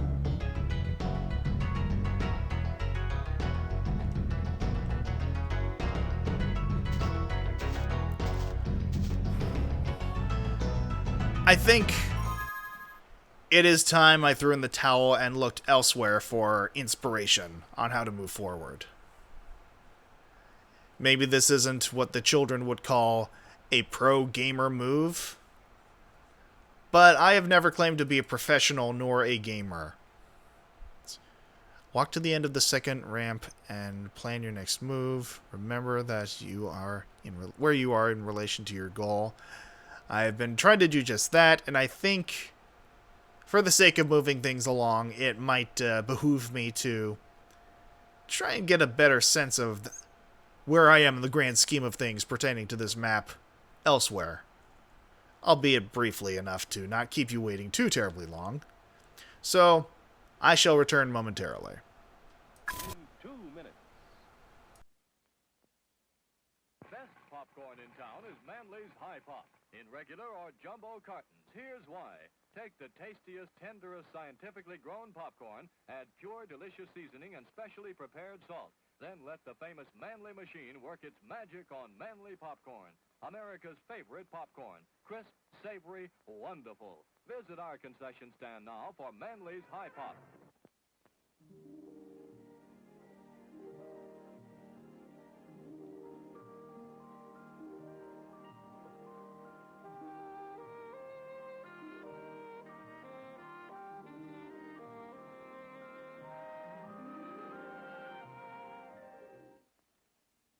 Show starts in 1 minute.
The management of this theater thanks you for your patronage.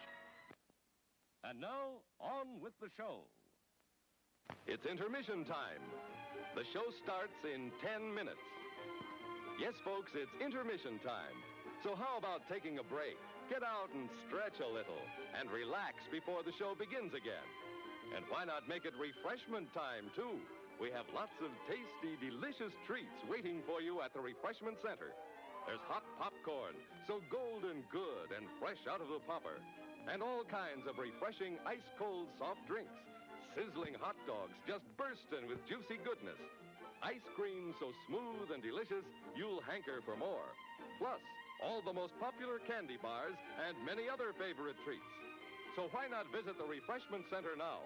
Our courteous attendants are ready and waiting to serve you with a wide and wonderful variety of good things to eat and drink. So step right up and make yourself at home.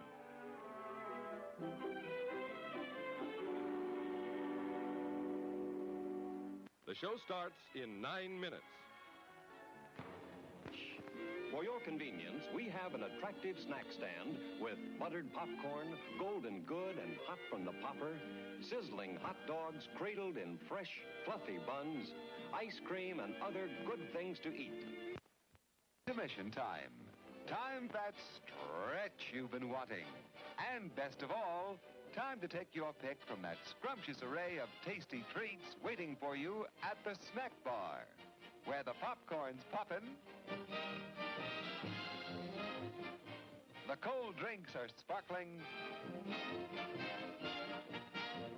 the hot dogs are sling, the coffee is steaming, and a luscious treasure of confectionery delights with ice cream and candy, and So, let it be said that among the things that many early game developers loved to do was make the solutions to their problems as counterintuitive as humanly possible. Because I found the solution. I have a vague memory of discovering this solution independent of even playing the game quite some years ago, and recalling it being just as dumb when I saw someone else do it as when I found this out for my own playthrough.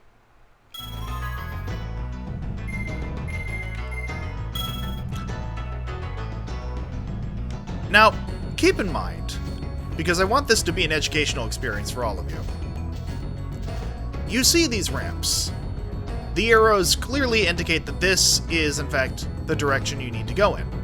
And in fact, when you go the opposite direction, the game lets you know immediately that going in the reverse direction of these ramps is supposed to slow you down. Not speed you up, slow you down. Would you like to see what the intended route for this final stretch of the level is?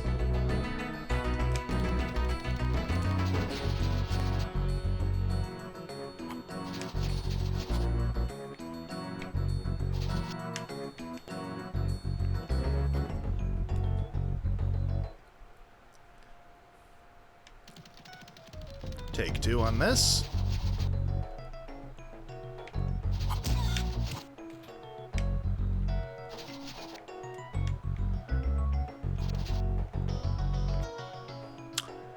You're supposed to go up that ramp to the smaller ramp and then back around.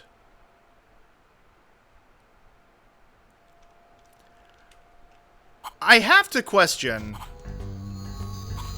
what child of roughly 10 to 12 years old would have figured that out on their own? Because I need to reiterate, that is completely counterintuitive to every single lesson the game had taught you up to that point.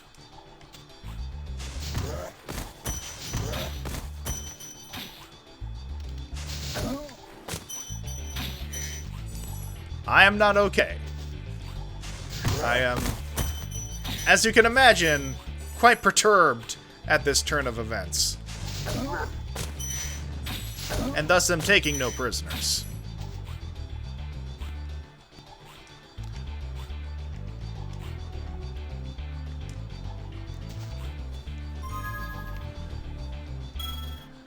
Fun fact, you can follow the egg thieves and they will show you the route, and they will wait for you to catch up. Alright. Let's give this another old college try. Oh, for fuck's sake. Well, sometimes they wait. They love toying with your expectations that way, don't they?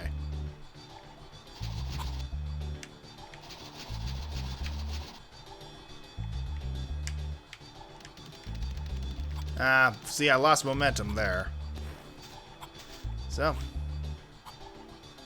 back to the abyss. It's quicker to just reset from where I was.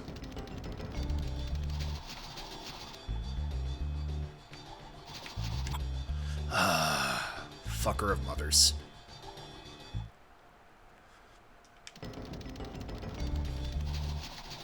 Well, at least now I have a goal.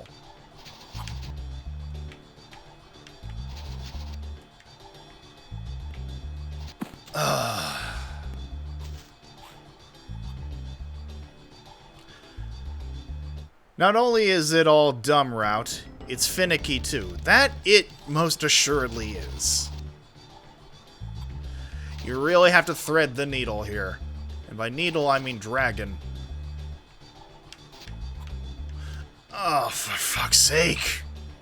I mean, not helped by the impact bounce there that you sometimes have to go through. So you have chosen death.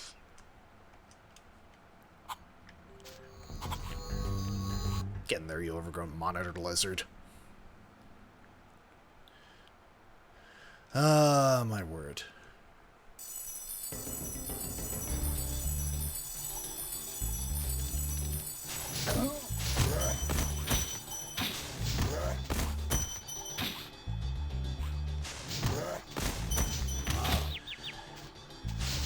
That's nice. Thank you for that.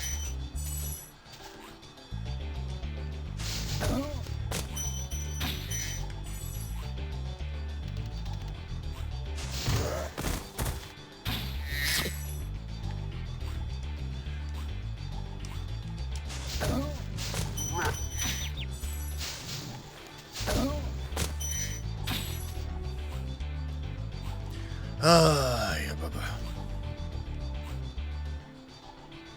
There we are. Let's see. If you die enough times, the game starts dropping extra lives. I believe it. In doing so, adding insult to injury.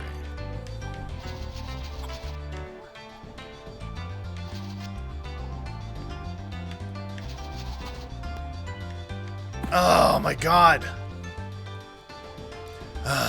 Well, it was closer that time at the very least.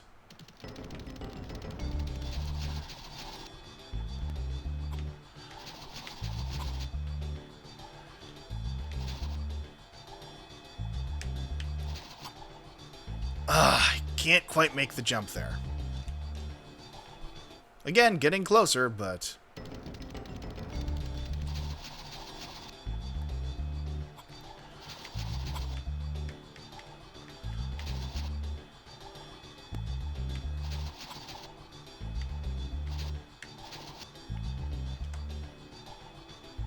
All right. Okay. The worst the game can say is no.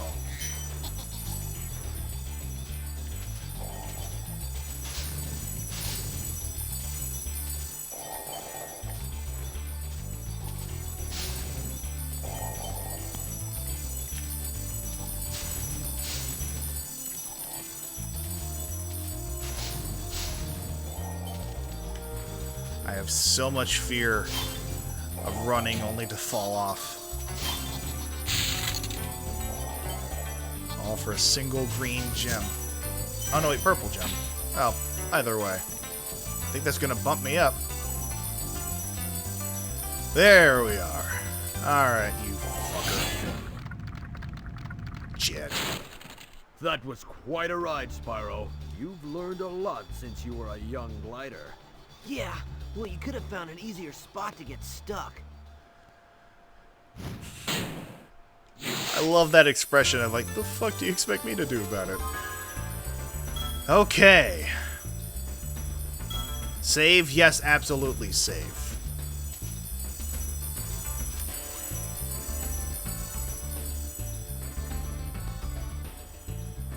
Alright.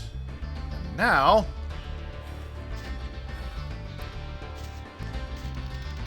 I am getting the hell out of Dodge.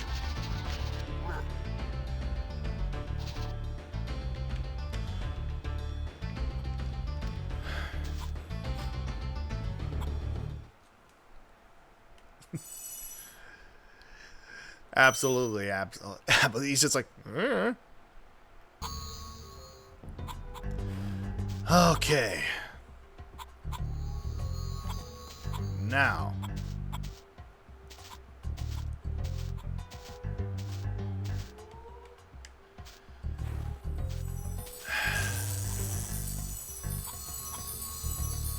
find a good place to save.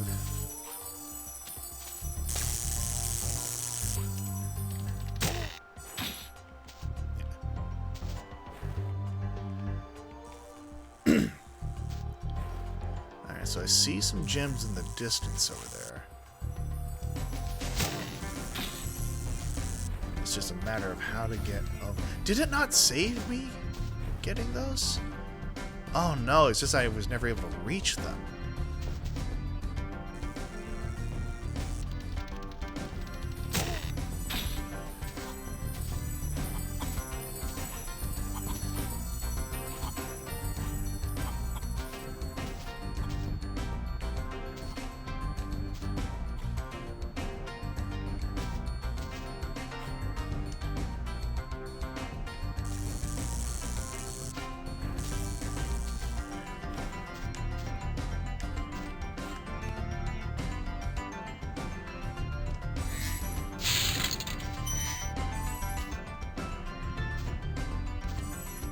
You up.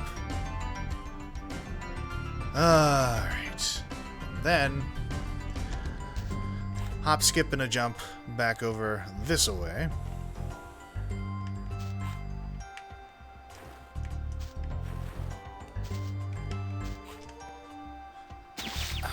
God's sake. I can never get over this way. I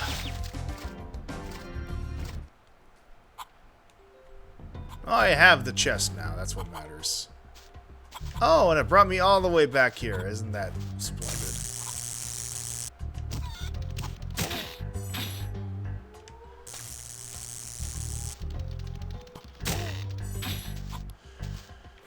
Well, let me just save this. See if I can't make my way over to the chest.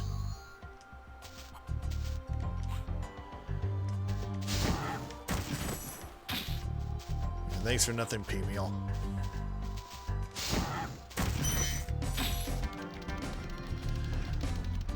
Alright.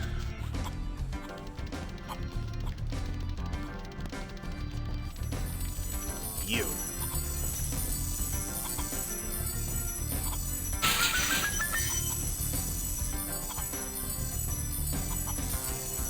And does that bump me up to 300?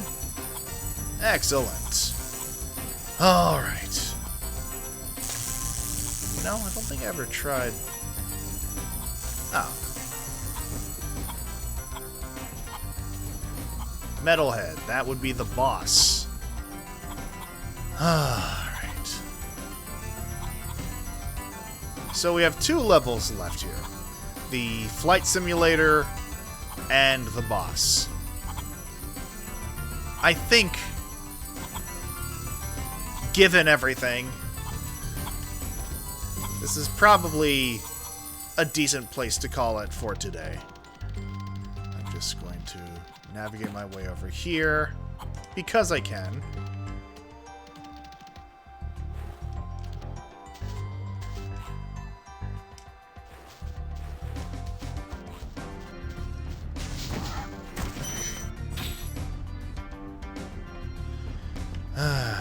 This will bring me over to the timed section anyway. So, save.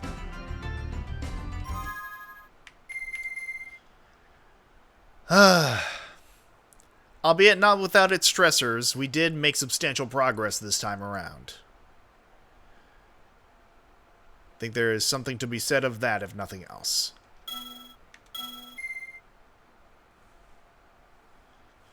And so,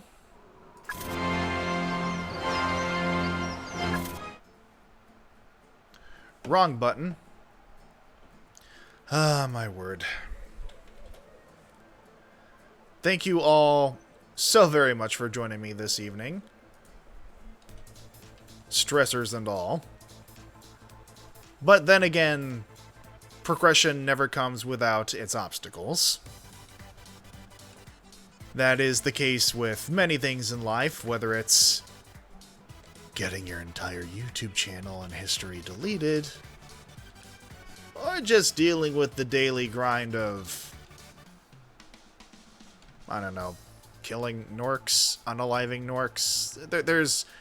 There's a larger, more significant message to be found here than I'm able to articulate at this particular point in time, but I digress. I appreciate your continued support with my newest endeavors, and I appreciate you providing the feedback necessary to get me through the other side of this with some semblance of sanity intact. So as always, thank you all very much for your time, and always remember to fucking think. Thank you very much. Gold Coca-Cola.